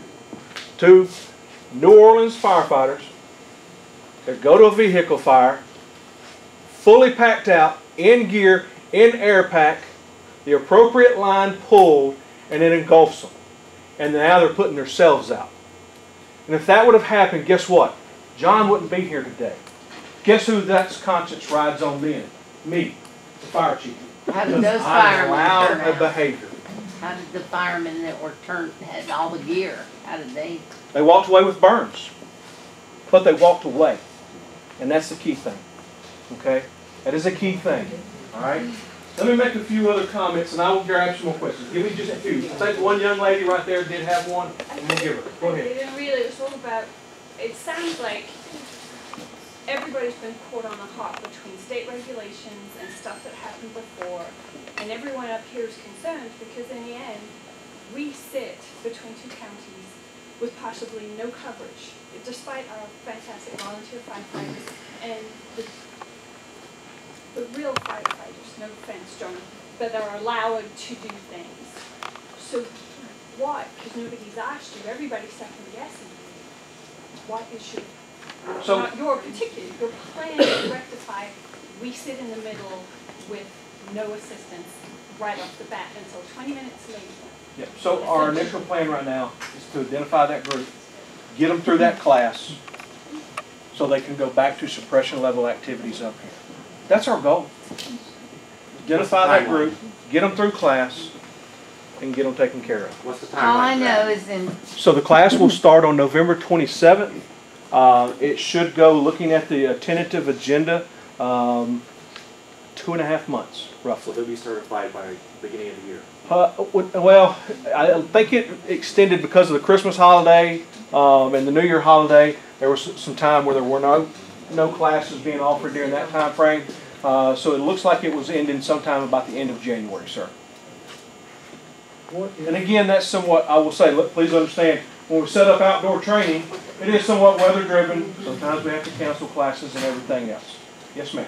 We still, I'm sorry, did you point to me? Yes, ma'am, I did. Sorry, I wear one contact with you guys.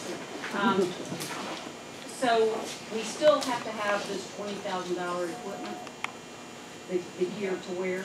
Yes, it's $2,000. It's $2,000 per person. We've identified, like I said, 7. So the cost there is roughly about $14,000. Who is, how's that going to be paid for? We've already provided, Dawson County, we have already provided 4 of the volunteers up here last Friday with gear. The remaining gear that's not been ordered yet, we're going to get them in it. You know, I'll work with Sloan. If he has some gear that's available at Pickens, Pickens can also issue some gear. And if not, I'm willing to take and make the purchase. Okay, and how heavy is that equipment? So you bring up a very valuable point. You know, I tell everybody, as I've worked through 29 years in the fire service now, it's not for everybody. You go from street clothes like this, and you add that gear. I'll get you in just a second. You add that gear, you're looking at adding an extra 80 pounds. Okay? So Station 8 personnel, stand up real fast. Identify yourselves. Stand up. So I'm going to take these individuals and I'm going to add 80 to them.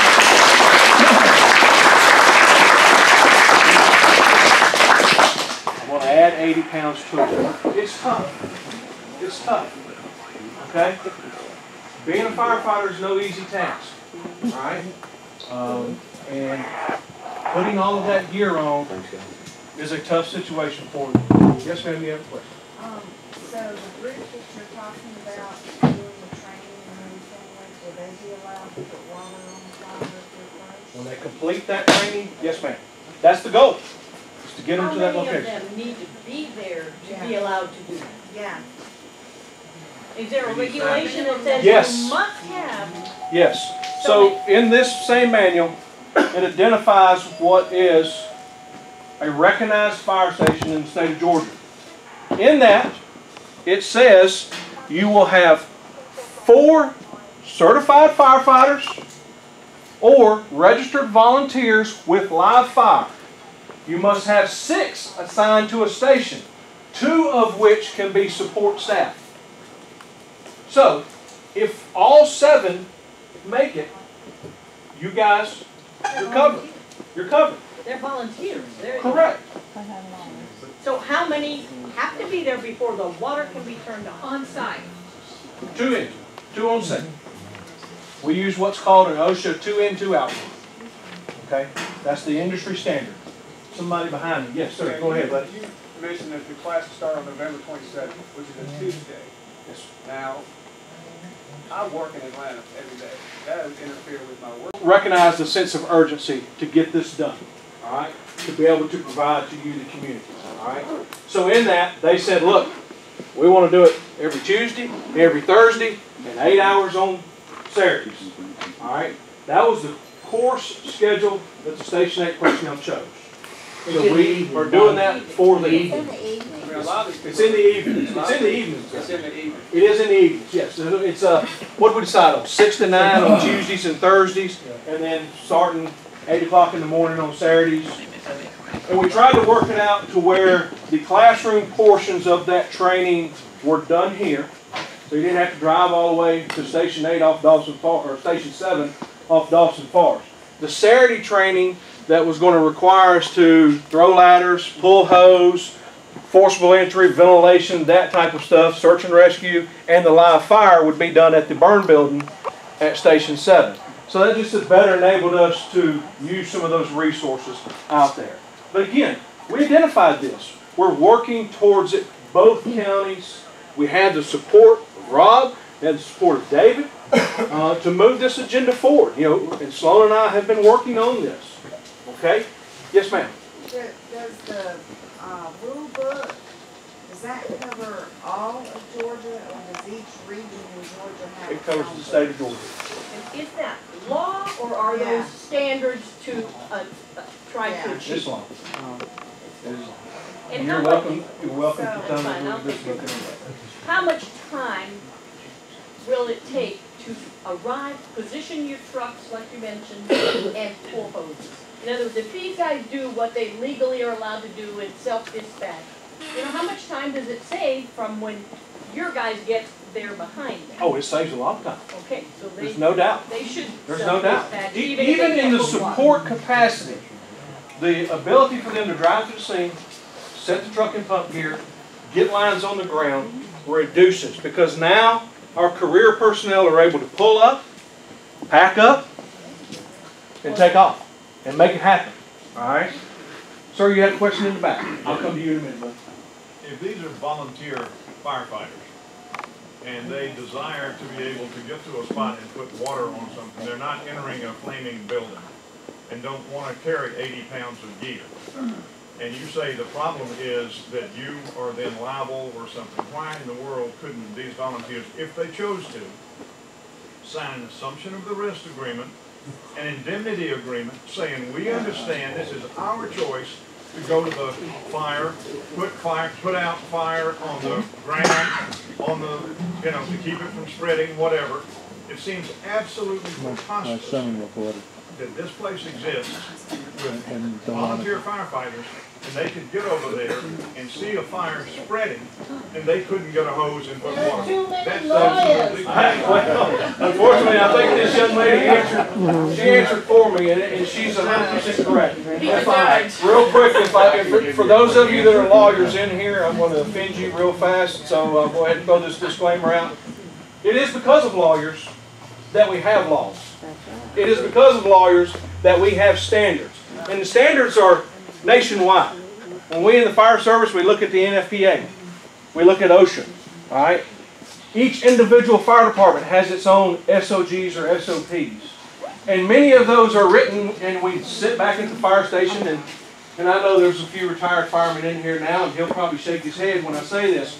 Policies, we look back in our policy manual and we say this was because of this lawsuit to the county. This cost the taxpayers $1 million. Okay? Go ahead, sir. The reason that won't work typically is because indemnity agreements like that have not held up in court. Correct. You cannot change state law by writing up an agreement specifically for a situation. And I agree with you 100%. If one of the volunteers goes out there and gets hurt or killed, you know, that's terrible, and you know he's hurt. But what's going to happen is one of his kids, disgruntled kid or something, is going to file suit against the county and the fire department and everybody else that ever walked up 136. So you got to protect yourself. Go ahead, sir. You had a question? Yes, sir. And I'm not sure that you may have to defer to one of these Pickens guys for okay. my question. I live only about 150 yards from Mr. Wilder's house, but I'm on the Pickens side. Yes, sir. How does the dispatch work from Pickens any differently than Dawson? Like, is there this 3-station rule, and will this station get dispatched to my house, being that I'm in Pickens? Are you in the CAD system for Pickens? What you want to know? Yeah, and how does the CAD system work in Pickens as opposed to Dawson? Pickens rolls the call. He lives in Pickens. Hold on just a second. Hold on just a second. All right. For the Station 8, I'll just, you know, ask about Station 8 first of all. Okay? Yes, sir. They do not get told from us. It has to be called to Dawson, but you're still getting 3 of our stations. Yes. That's who made you. So I'm going to get 3 Pickens stations, and it's not Station 8. We will call Dawson County to have them dispatched. What changes when it's a Pickens call? Pickens specifically asks for Station 8. And when we get the call from Dawson, it gets called out as a Station 8 call. Do I need to ask that happened in the emergency situation? They take care of it.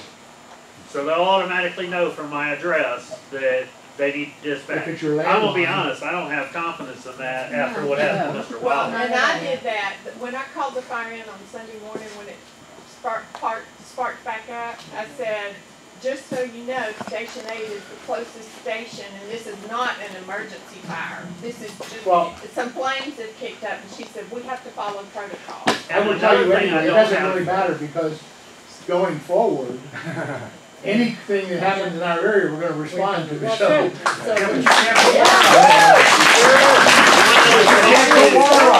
Be aware of. There's the statute, these are all our neighbors too. I understand. There's the law and then there's what you do in the real world. Anybody that's in that Bird Mountain Ridge Road that's on the Pickens side needs to also be aware, I don't have confidence that dialing from the landline is going to get me to Pickens. And the reason why is I get reverse 911 calls from Dawson even though I live in Pickens. I have asked the telephone provider, Windstream, about it since I've lived up there in 2011. And I never get any reverse 911 from Pickens, but I do get them from Dawson. A couple of things about that. Reverse 911 is going to be a separate entity from actually calling 911. A lot of your reverse 911, like Dawson County uses Swift 911, so you can receive notifications. That's something that you have to sign up with the county to receive notifications. Something else you can do is if you're a Dawson County resident, I can speak for those, you'll have to contact Pickens to speak with the Pickens County Director.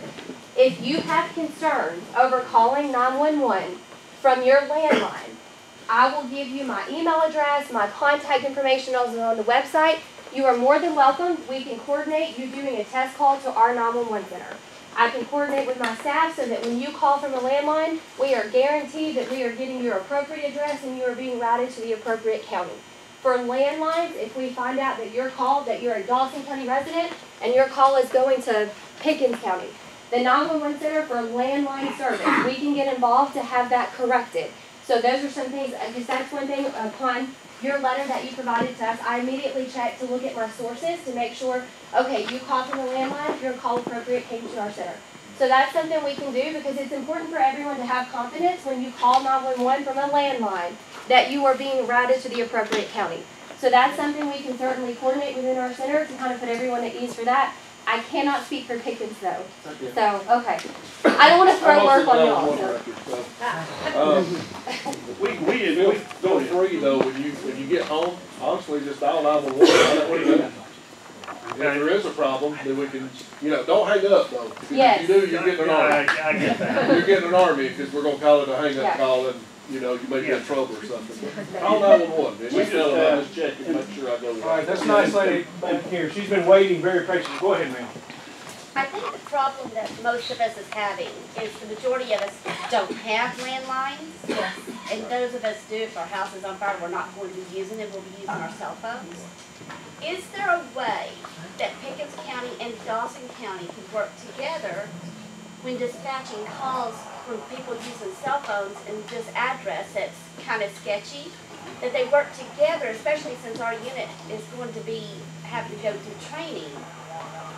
Is there a way that they could work together to get them on both sides? There is, and I don't want to speak on behalf of Sloan, but I will speak on behalf of Dawson County.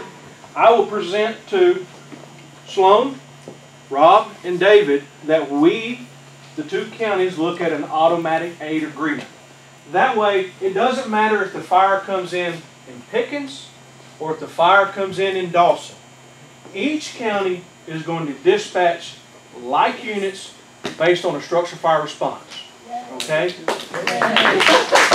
have to work through that type of agreement because that provides you all with the best level of coverage with the current staffing that Sloan and I have. Okay? And we're going to do everything we can. By getting this group of support staff personnel up here, getting them to that registered volunteer live firefighter, that's another tool. Another great tool. Something I haven't dropped on Anita yet. Been kind of holding. No, one of the things I'm waiting to talk to you. One of the things that we're also looking at is trying to make Engine 8 a BLS unit certified by the state of Georgia. So we're going to continue to work through that also. So real fast I had, there you go. I want to ask a question. And that's really on the medical side, not necessarily the fire side. Go ahead. So on Sunday the 4th, Station 8 was called out when it flared back up again.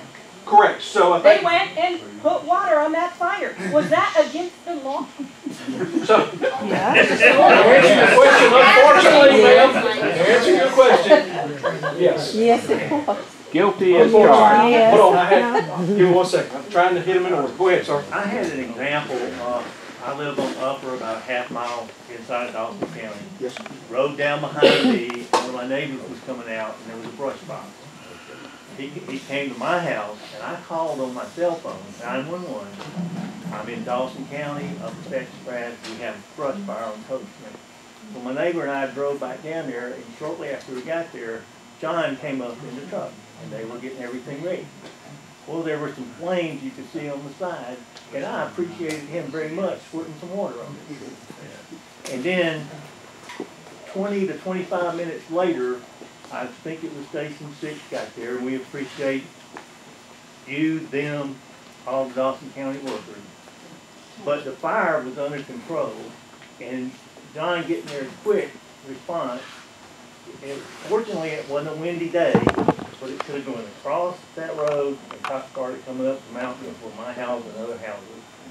And I appreciate what they do, but I appreciate what you guys do. But I said Dawson County when she asked me where. I said I'm Dawson County, it's on Coast Spring Road. I live on Upper. It's down behind me. And like John responded. After we got back down there, because we wanted to keep silent, John came up. I'm going to take a few more questions. I had a young lady right here, and then a young lady in the back, and I'll get you two last. And an old lady over here. Oh, Anita. I'll get you in a little bit. Hold on. We're fortunate that we have some younger men who have expressed an interest to be volunteer firemen. The Dawson website says that applications for volunteer firemen are not being accepted now. Can you give us an update? When we leave here in a little bit, I'll tell you what I'll do. I will make sure that you have my cell phone number, my email, and I do answer the cell phone, okay? I'll just send you the voicemail, and I answer it 24/7. I will make sure that if you have identified candidates who are suitable volunteers, we will begin the application process, run the criminal histories and all that. It takes a little bit of time. It's government. It doesn't move fast, okay? All right? Hold on. I had a young lady back here. I'll get you, sir. I promise. I am so glad that you're going to talk to each other, the counties, because I'm really screwed on my lot. Because half of it's in Pickens and half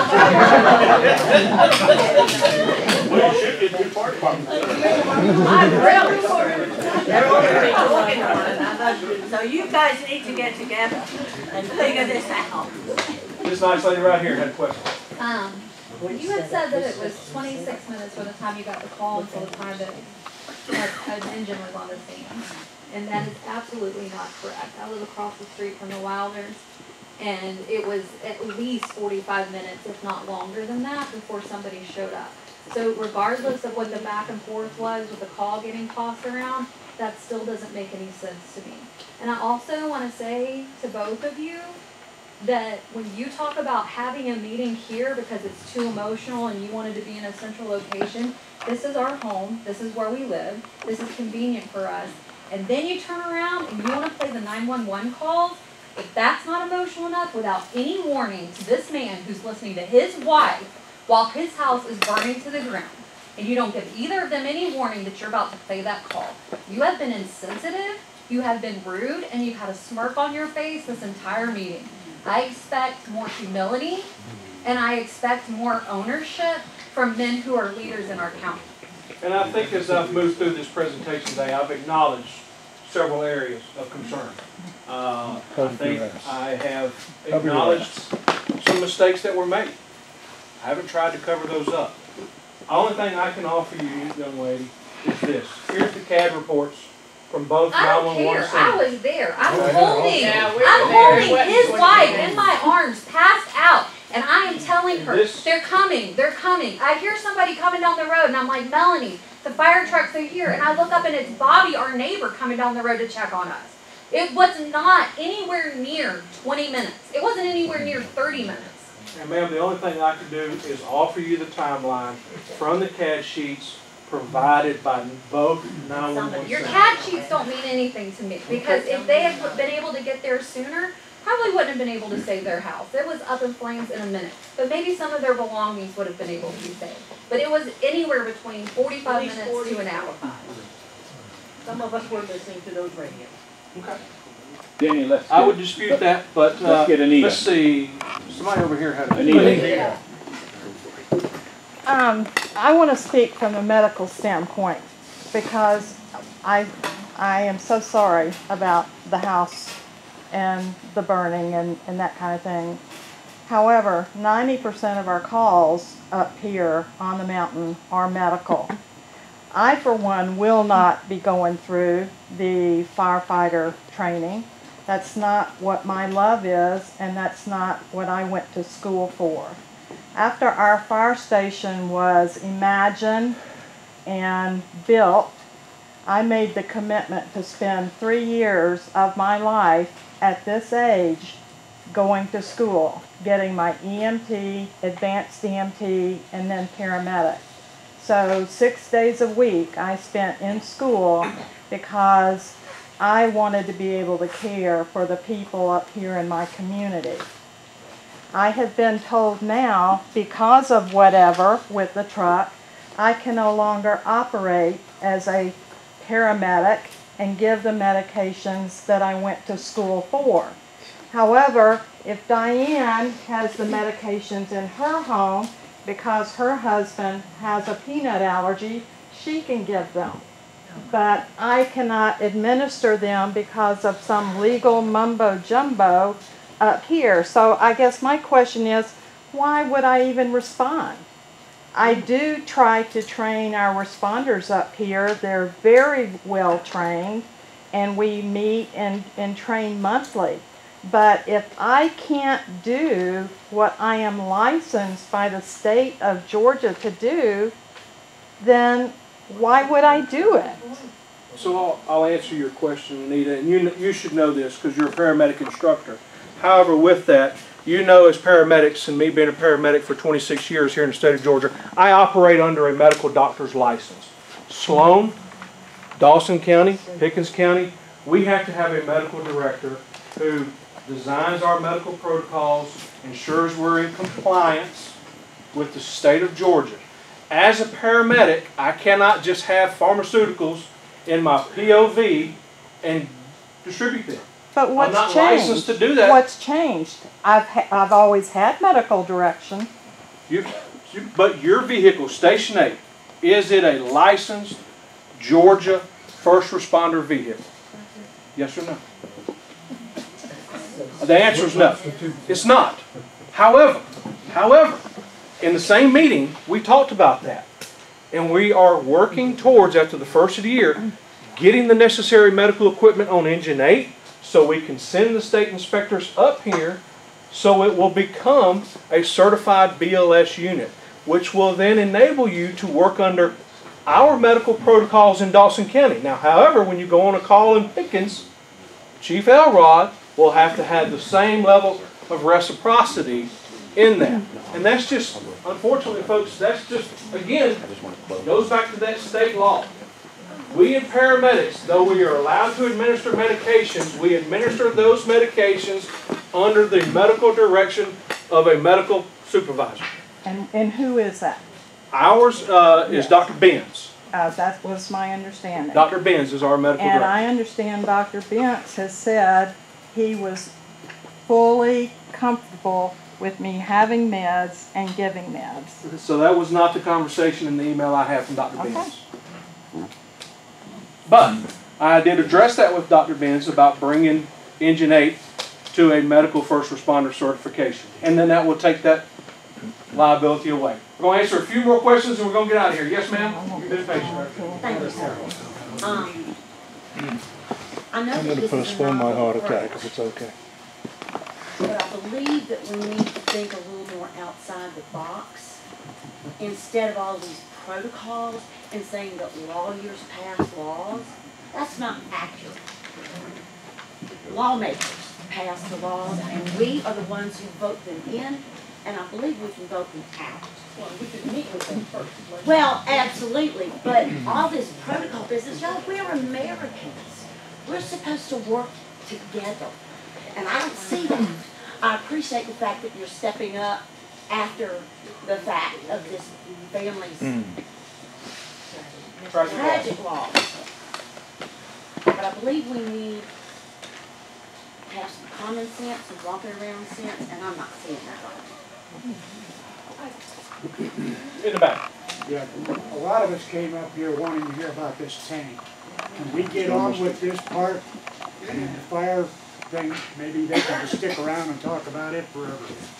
Real fast, before I turn it over to David, let me just say this in closing, all right? Please understand, Dawson and Pickens County Emergency Services are committed to your safety.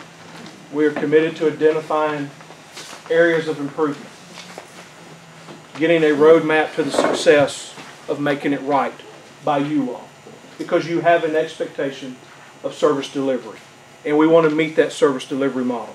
We're going to continue to strive to meet that model, okay? Understand, there are some things that we can't control. We are regulation and legally bound by, okay? And I wish, ma'am, that we could apply just common sense. But unfortunately, there are rules, there are regulations that govern our industry from an EMS and from a fire perspective. All right? That was said, thank you everybody. I'm going to turn it over to Mr. Head.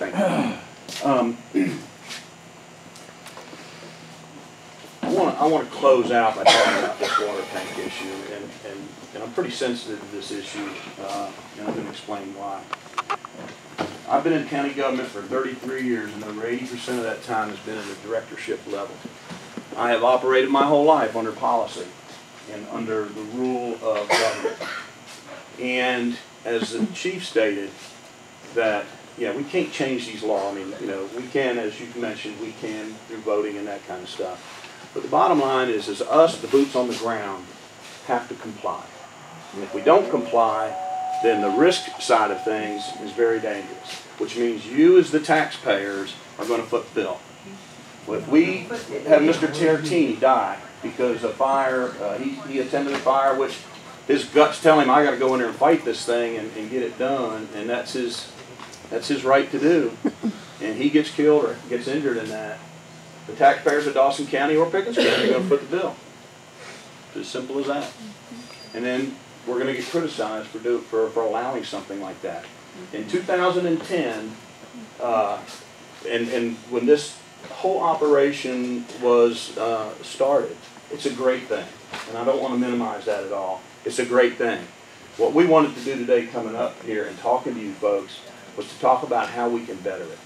Chief Thompson came on board not long ago, and he inherited, like I did. I've only been the county manager for going on a little over 2 years now. But I've been with Dawson County since 2005, and I've acted in different capacities in directorship levels there. And I've served this community, and like you all, I love this community. I say that because in 2015, I was released from my duties because of ethical principles that I had, that I fought at that time, and it resulted in me leaving Dawson County. I went to City of Dawsonville as the city manager, stayed there a year. When the county manager's position opened back up, I applied for it after leaving because I wanted to make a difference on a bigger platform. And so I interviewed for that position. I was recognized for what took place during that time frame and was rehired back to Dawson County. And I came back as the county manager. For those of you who reported or mentioned things about it, if you want to know more about that situation, I'm certainly willing to express myself. But I say that because of the fact that now we're in this situation with the water tank. The very first thing that I told Chief Thompson when he came on board was what, Chief? Got a little water tank project for you to look into. Wasn't about what are you going to do to service the rest of the community? How are you going to change things? What are the things that you see wrong or right, and how are we going to do anything? The very first thing I said to him was, your first task is that water tank. We've got to move on this water tank. We need to get this water tank up there. And I have been passionate about it ever since. Mr. Jones and I have met on it. Mr. Preble and I have met on it. We met up here with John and everybody, and the chairman of Dawson County met on it. And we told the folks at that time, we agree with it. We want to do it. We're going to move forward on it. We're going to get it done. Yeah, let's go get it. One for the Gipper. The chairman also mentioned the fact that we could not do anything until he wasn't going to speak for the entire board, because it takes an entire board action to make this happen. So during that time frame, there were many emails that went back and forth, and I believe it was it you, Tara, or somebody that had mentioned the fact about they've got this email now where I committed to and promised that we were going to put this water tank up here. And I have worked on that water tank. Our staff has worked on that water tank. Well, let me give you a history on what happened. Apparently, from my perspective, which I knew nothing about because I've only been here 2 years, from my perspective, Chief Swafford, the Chairman Jones, and Mr. Preble had this agreement that we need to get more water up here. The reason I asked you the question earlier about if we had a fire hydrant in front of that house, would we have saved anything? The reason I asked that question was because we couldn't, because of the laws that prohibit the volunteers from doing so. Doesn't matter whether you got 45,000 gallons sitting out there right now or 90,000 gallons. Doesn't matter. So, we met, we went through this. There was an estimate of $10,000 that apparently Chief Swafford had gotten a hold of from one of our local contractors without even looking at it. Said, hey, we can move that tank for 10 grand. No problem. I mentioned to you earlier that the county spent $22,000 moving the original tank up here. The county spent, Dawson County. Okay? When they did that, there were site conditions there that weren't existing at the time. And so it was a much easier thing to do. So as we moved forward into the project, we found that, by golly, we got 250-foot of high voltage lines now extending right next to the existing tank that was there. And if, for those of you that don't know, that tank is half of the other tank that's sitting on 183. It was a 90,000 gallon tank that was cut in half put here and half was left there. We're not using it. Not using it at all. Edible Water and Sewer built a, what, 500,000 gallon tank next to it? So we were all for moving it up here. Everybody's heart was in the right place to take care of the citizens up here. We move forward, we fast forward a little bit, we have a little more conversation. I get involved with it. For those of you that don't know, I have a background in engineering. I see and have worked in site conditions in most of my life. And I see something a little bit different. So we start investigating. I start letting everybody know that, hey, I'm going to have to get board approval on this if it goes above my signing authority. I'm only allowed to sign up to $25,000. Anything over $25,000 goes to the commission. I have to. That's policy. We move forward. I get an email. Clay and I exchange emails. He says to me, well, hey, when are we going to move forward on this thing? You know, where's your schedule at? I said, wait a minute, hold on. We got some things going on here that I got to take care of. So we get to moving forward a little more. Mr. Jones and I have conversations, and this thing's starting to really get out of hand now. Now we're really talking some big money. The reason for it is we got these high voltage lines running 250 feet in the air. We can't get this tank down. So Mr. Jones says, well, hey, I can get the power connection disconnected from it. We say, well, that's great. That's one of the big hurdles that we need to overcome. We fast forward a little more. We find out that ain't going to work. Because now, instead of having a crane, we got several cranes we got to worry about. We got site conditions in order to level up these cranes and move this thing. How do we do it? We get into this. Now we're looking at a $50,000 to $60,000 project to get that tank up here. I take it to the board. I ask the Board of County Commissioners, hey, can I allow staff to move forward on this, gather the information, get everything that you need in order to make a decision? Yes, you can. We get a message. Hey, we're still working on this thing? Promise you, we're going to get it done. We're moving forward on it. So we fast forward a little bit more. Find out, well, not only can we not get the cranes because we're not getting any response, we can't do anything with it. We put it out to bid. Okay, so let's go out and see what else we can do. We had a mandatory construction meeting on site to take a look at this, to see what we had to do to get this done. Well, first off, we actually met with a crane operator. We actually drove all the way up here to see if we could move this tank. We finally get up here. Now we're really getting into some cost. So from there, then let's give you this history. You know, I know you don't want to hear probably most of this, but I'm getting to my point, and that is, I put it out to bid. We didn't get one contractor, not one contractor, excuse me, to show up that wanted to take any part of this. So what do we do now? We don't certainly have the staff to do it. Fast forward a little bit more. We take it back to the board. We say, okay, this is what the cost is going to be. We're estimating somewhere around $50,000 to $60,000. Here it is. Well, we want more information.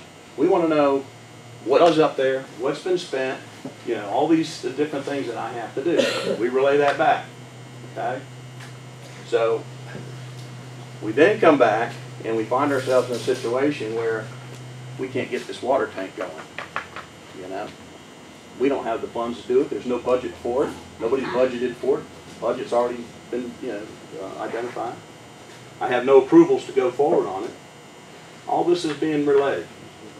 All the time, being relayed. Because I know what I have to follow. So at the end, my point being is that it's not that we don't want to do this project. It's not that we're trying to get out from underneath of it. The final time when I went to the board made the decision at that time that we would go ahead and turn that tank over to Pickens County and allow Pickens County to go ahead, if they wanted to go ahead and move it on up here. Now the reason you got a pad up there now, and I commend Mr. Jones for taking the initiative and the first foresight to go ahead and get that pad ready to go, because we all wanted that done. We all want this tank up here. He went ahead and poured the pad, but now we don't have a tank to put on it. He and I and Chief Thompson, at the through our discussions with Commissioner Jones, was let's go out and look at one of these. I've got a brine tank. You know, it's a plastic tank. Let's go out and take a look at one of our tanks and see if we can get that done. We went out and took a look at it. Okay? Said, well, this might work. Now, we can't get 45,000 gallons out there because the cost of getting that and getting it shipped from Illinois and everything with truck cost and permitting and all these other kind of things, again, we're way up into the outside of the price range. So we decided we're going to get maybe a lesser tank, maybe a 20,000 gallon tank, a 10,000 gallon tank. We were told that ain't going to work. We were told, the engineers looked at it and said, it's not going to work. It's not going to work.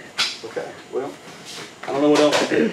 So, again, the board, it was taken to the board, and the board did. So, I admit to the fact that in my enthusiasm to want to get a tank up here, that the interpretation of what my email or emails indicated to certain leaders up here, that we are moving forward on such a project. Yes, we were moving forward. I fully admit that. We were moving forward.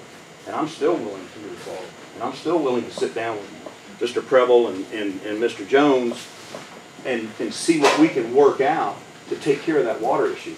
But to me, after seeing and hearing what I've heard and seeing like you folks, I don't know that the water's the issue. Because if you could have cut that time from 26 minutes or an hour. From 45 minutes. Let's say 45 minutes, okay?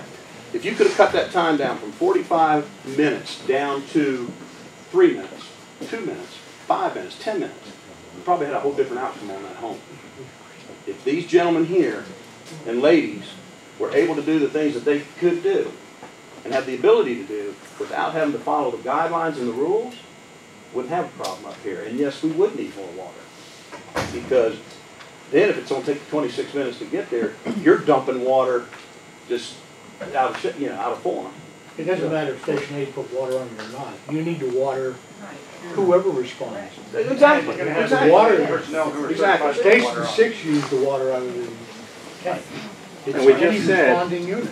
and at the beginning of the year, that issue is going to be resolved. So where's the tank issue then? That's right. So if the tank is what you want, and if the tank is going to give you the peace of mind that you ain't got nothing to worry about anymore, then we need to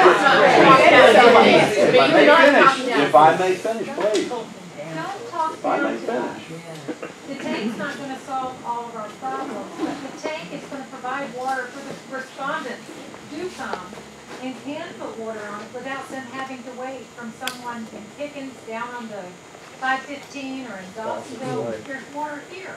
Or if there are more than For one anybody structure who needs to engulfed. fight a fire. You wanna address that 45,000 gallon issue on water? Yeah, so the water issue is this. When we look at the fire suppression standpoint, and we've kind of talked about the numerous fires that we've had up here. The unfortunate thing is outside of one structure fire with the garage being on fire, most everything else is unfortunately went to the ground. All right, so it's really a backup, secure the area, try to manage those ground cover fires, and put the water in the right places. So, if you've studied the wildland fires out in California, and by no means am I a wildland expert, I'll go ahead and throw that disclaimer now. Okay? It's about exposure protection. It's about trying to stop where it's going. It's forecasting, predicting the travel of that fire based on weather. Okay? And all of those things factor in. But as you all very well know, a lot of your roads up here are difficult to navigate with water. And so if we had a larger fire, it's about getting those resources out there and then having that water tank to pull from. Okay? So I'm not sure if I answered your question the way you wanted it, but We want to know why everybody came up here this morning. and again, you know, Mr. Headley kind of went through the scenario of how that played out. The water tank still sits on Elliott Family Parkway. So what needs to I happen is what we want to I know. made numerous presentations to the board regarding the water tank, and at this point, we didn't get any vendors to move it, to even give us a price Are you of saying what you to move can't it. find anybody that you can pay to move it up here? And we went through the RFP. We released a RFP, and again, at the mandatory pre-bid, nobody showed up. At the meeting, and at the meeting for the RFP, we had no vendors. We were looking to try to move forward, assign a tangible cost to the citizens of Dawson County to spend the taxpayer money wisely. All right? Unfortunately, I can't make somebody bid on a project. I can't do it, folks. Can a tank not be built on site? No, not that Yeah, one. they can. It's a relocate, but a tank can be built on site, but we're talking about the relocation of an existing tank on there. Yes, ma'am. That was my question. Okay. It's like, Let me suggest. Yes, ma'am. Are there any other tanks in the location of Dawson County that can be used that don't have the issue That's of the the only one overhead? that's currently there. What about Pickens County? Let me. That's what Chief L. I think we. We've still got Rob Jones to speak, and so let's thank our Dawson folks for coming up and visiting with us today, if you will.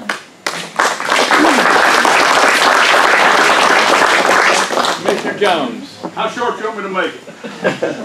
Yeah, we've been here all morning, and I do appreciate y'all coming both Pickens and Dawson County side. The station has worked out well for both counties. What we have done in the past for Pickens County is the fact that we have upgraded our 911 system here 2 years ago. We spent a little over $330,000 to upgrade our 911 system, and it's part of this area up here, believe it or not. Chief Elrod can speak to that point. But also, water has always been a big issue up here. Water has always been a big issue around Steve Tate Highway. Y'all are familiar with Station 6, Dawson County. I took it on the chin and built a water line all the way out Steve Tate Road to put a water line out there before y'all could have water at Station 6 at Dawson County. Henceforth, that's where you get the water to fill this tank up here. So we've tried to work together to make things happen in the area. I'm always available. I'll tell you one thing, I'm going to cut this very short. I'm chairman of the Board of Commissioners of Pickens County. I've been in office since 2005. If anybody needs my cell phone number, these people here got it because we've all worked together. I'm just going to leave it at that. Thank y'all for y'all help, what you've done up here in Dawson County. Y'all got any questions for me right quick? I do. I believe there is an issue with medical dispatch involving Pickens County. I can put my hand on at least 3 calls in the last year where our guys got to the scene, one of them up here, after your EMS unit got there, or your responders, which means there was a 20-minute lag before Station 8 got called out. What's going on? I have no governance over Station 8. Station 8 it's a Pickens County building, it's a Dawson County station. There's something going on in we run 4 dispatch. ambulances in Pickens County. We run 4 full-time 4-wheel drive ambulances in Pickens County, got 2 backups. So we're available at all times. So there's an issue between. So evidently we would need to know when the calls happen, we can as get far you, as both. you know, there was a fire at the Overlook. There was a medical call on Mountain Springs Way, and our guys got there after your guys, and that's it. We know it took you 20. I'll say one thing about Station 8 right here is the fact that when we instituted the station back in 09 and 010, we put things together. The volunteers here, their main goal, believe it or not, their main goal and response was first responder. That was why this station was originally put together. Because y'all are like me. Y'all are catching up to what my age is. So I don't care if I fall over out in the front yard, I want somebody from this area to come and give me mouth to mouth. Hopefully it's one of you beautiful ladies, but anyway, it is what it is. But that's why we got to have first responders. That was the first goal. You know, when our guys will be there in 5 minutes, and we know because the spouse is calling John at home and saying, do you know when the guys are coming? And they haven't even been called out. Right. If you would make a call, or Sloan's here, Chief Elrod's here today, we will, if you'll give us some times and dates, we will look on our 911 system, see if it's I'd say there's at least 3 in the last year like that. And even if there's nothing you can do but pull that guy out of his own vomit so that his wife doesn't have to do it until the crew gets there. You know, let's make sure that we get the ability to call out Station 8. What's the process for that? We don't have the ability to call out. We have to actually call Dawson County to have Dawson Station 8 dispatch that. So it goes back to Dawson County. That gentleman's not not calling here, but Station has 8 out. Now, if you live in Pickens County, with the 911 system we got, we can pinpoint pretty close to your location. But calling out Station 8 is from a landline. So I think you guys responded in a timely fashion, but that's 25 minutes. When our guys, had they been called out in a timely fashion, that linkage happened, And I think would have that, had somebody there in 5. and I think that's further discussion the 2 counties need to have. Yeah. As the fact going from mutual aid to automatic aid for fire response. That's a no-brainer. Absolutely. But the fact of the matter is the ambulance service, everything that comes out of this station has got to go through Dawson County 911 way protocol set up. But there's a glitch in the mutual aid is what appears to me. Well, mutual aid, if y'all know what mutual aid is, if Dawson County needs us, they have to call us. That's mutual aid. Automatic aid, if you get called out on automatic aid, we're going But if you guys get called out, they don't necessarily get called out, is what seems to happen. In mutual aid. In mutual aid, that is correct. And that's, you know, when it's your neighbor next door and your spouse is a first responder and, you know, doesn't find out about it until, you know, somebody's been in misery for 30 minutes, that's not a good thing. Understand? So the goal then is to get to automatic aid, not Correct. usual What's the time frame for that? Realistic. That is true. Get to automatic aid. Because in our 911, even though it's up in here, it would automatically know what happened then. We would turn around and call Dawson County. Both units would be running. Right. So is that what the 2 leaderships are committing to, automatic aid? Is that what you're driving toward? And if so, what is the timeline to that? When can we as a community get an update? When can we know when it's going to be in place? Automatic aid, we'll have to set a meeting up between the Dawson County powers to be and the Pickens County powers to be to come up with automatic aid. We've already got mutual aid and agreement there already in place. So what's the Automatic timeline? aid shouldn't be a big, Automatic aid shouldn't be a big thing. The problem you have with automatic aid, the problem you have with any other contract, you got to get attorneys involved. Y'all discussed attorneys earlier. So as soon as we get that narrowed down, we can get. Well, I'd like a commitment from our leadership and the political leadership as well to that. Yes. When can you commit to us? And we will hold when we're you going to to get that?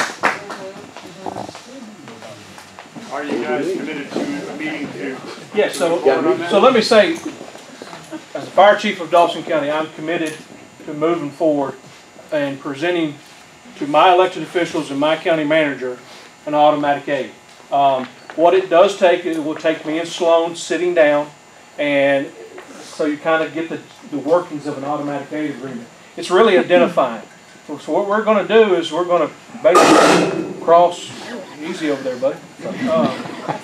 You're cross-referencing streets. So we have to sit down, identify streets that Pickens would come into Dawson on, and then Dawson would go into Pickens. So there's some initial front work to be done to identify an area of automatic aid and identify those streets.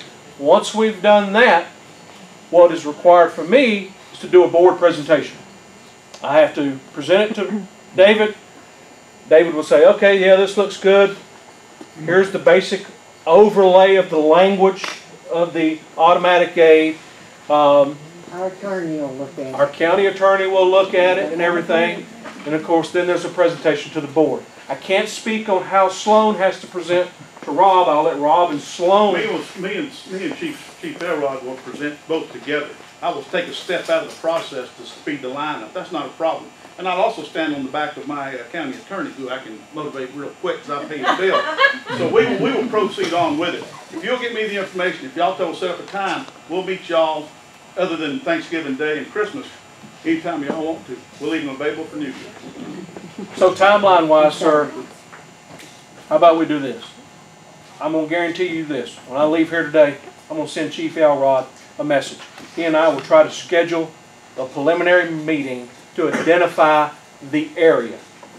And then at that point, it's a matter of getting the language, getting it to both municipalities.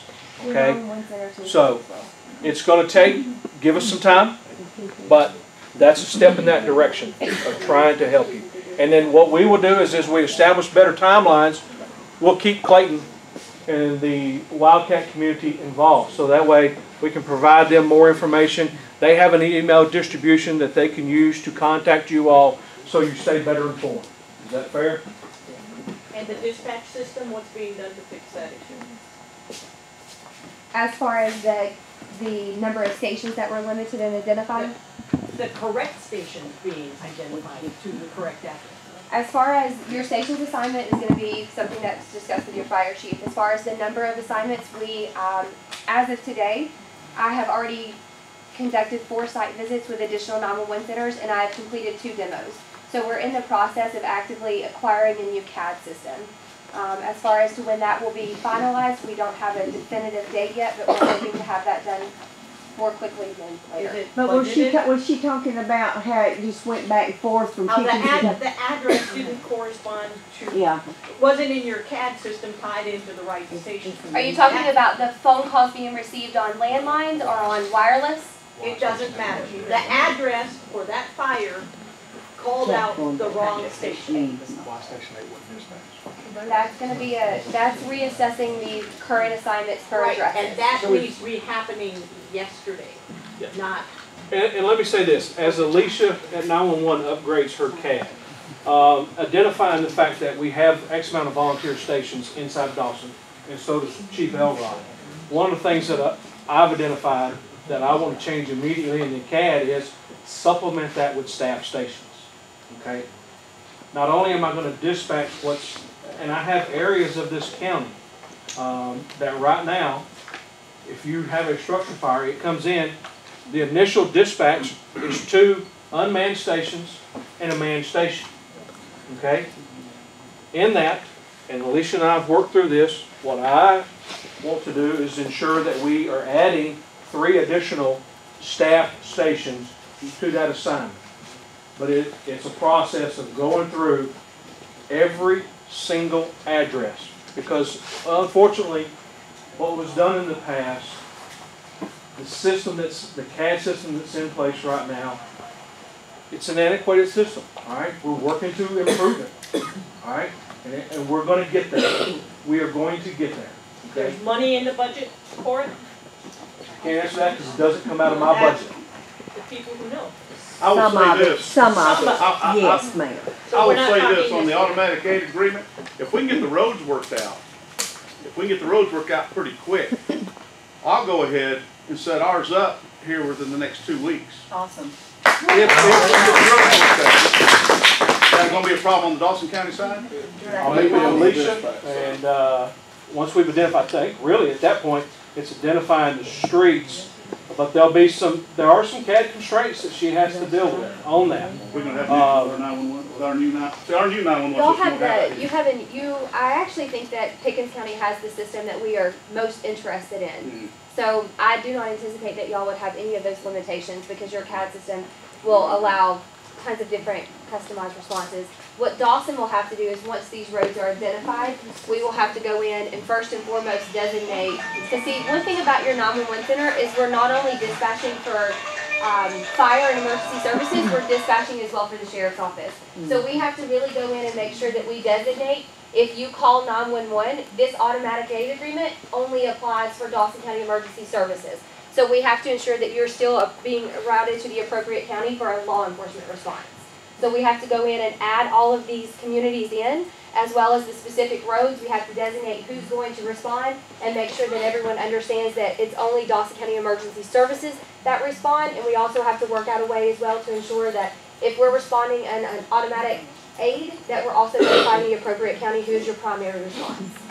Captain Elrod, since you don't have limitations at this point, why doesn't Pickens County take the lead position and Dawson County take the secondary position in this situation? Why doesn't Pickens County take over this station and the operation thereof? Can I speak for all that for a second? I think the issue we're going to look at is the fact that this is already a Dawson County Station 8, and to get the paperwork and all switched over to a Pickens County station would be the only holdback to that point. Other than that, Pickens County wouldn't have a problem taking the station over. So it's all up to you on how much lag time you want to get all this thing set up. That is an option. How's the manpower comparing the two stations? About the same. I think you run 3 ambulances where we run 4. Yeah, I think as far as daily staffing, I think Sloan and I are almost identical. We both run between 15 and 17 personnel on duty a day. So, last question. Go ahead, ma'am. I just built a house, my husband and I built a house in Burnt Mountain Estates, and it's not a new road, but there's no other houses on it, and it's not on Google Maps or identified anywhere. How do we? Station 8 came out and looked at it and saw how to get in there. You got a 911 address. I'm mistaken. Oh, I don't know. You had to have a 911 address. If you get a 911 address or a code red number, we know where you're at. It seems to me that the first thing that has. Look, we want to close out because I understand some people have got some time constraints and everything to get out. Hold on. And John, for those of you all that wish to get my contact information, come see me at the end, and I'll give you that contact information so you can get it. All right?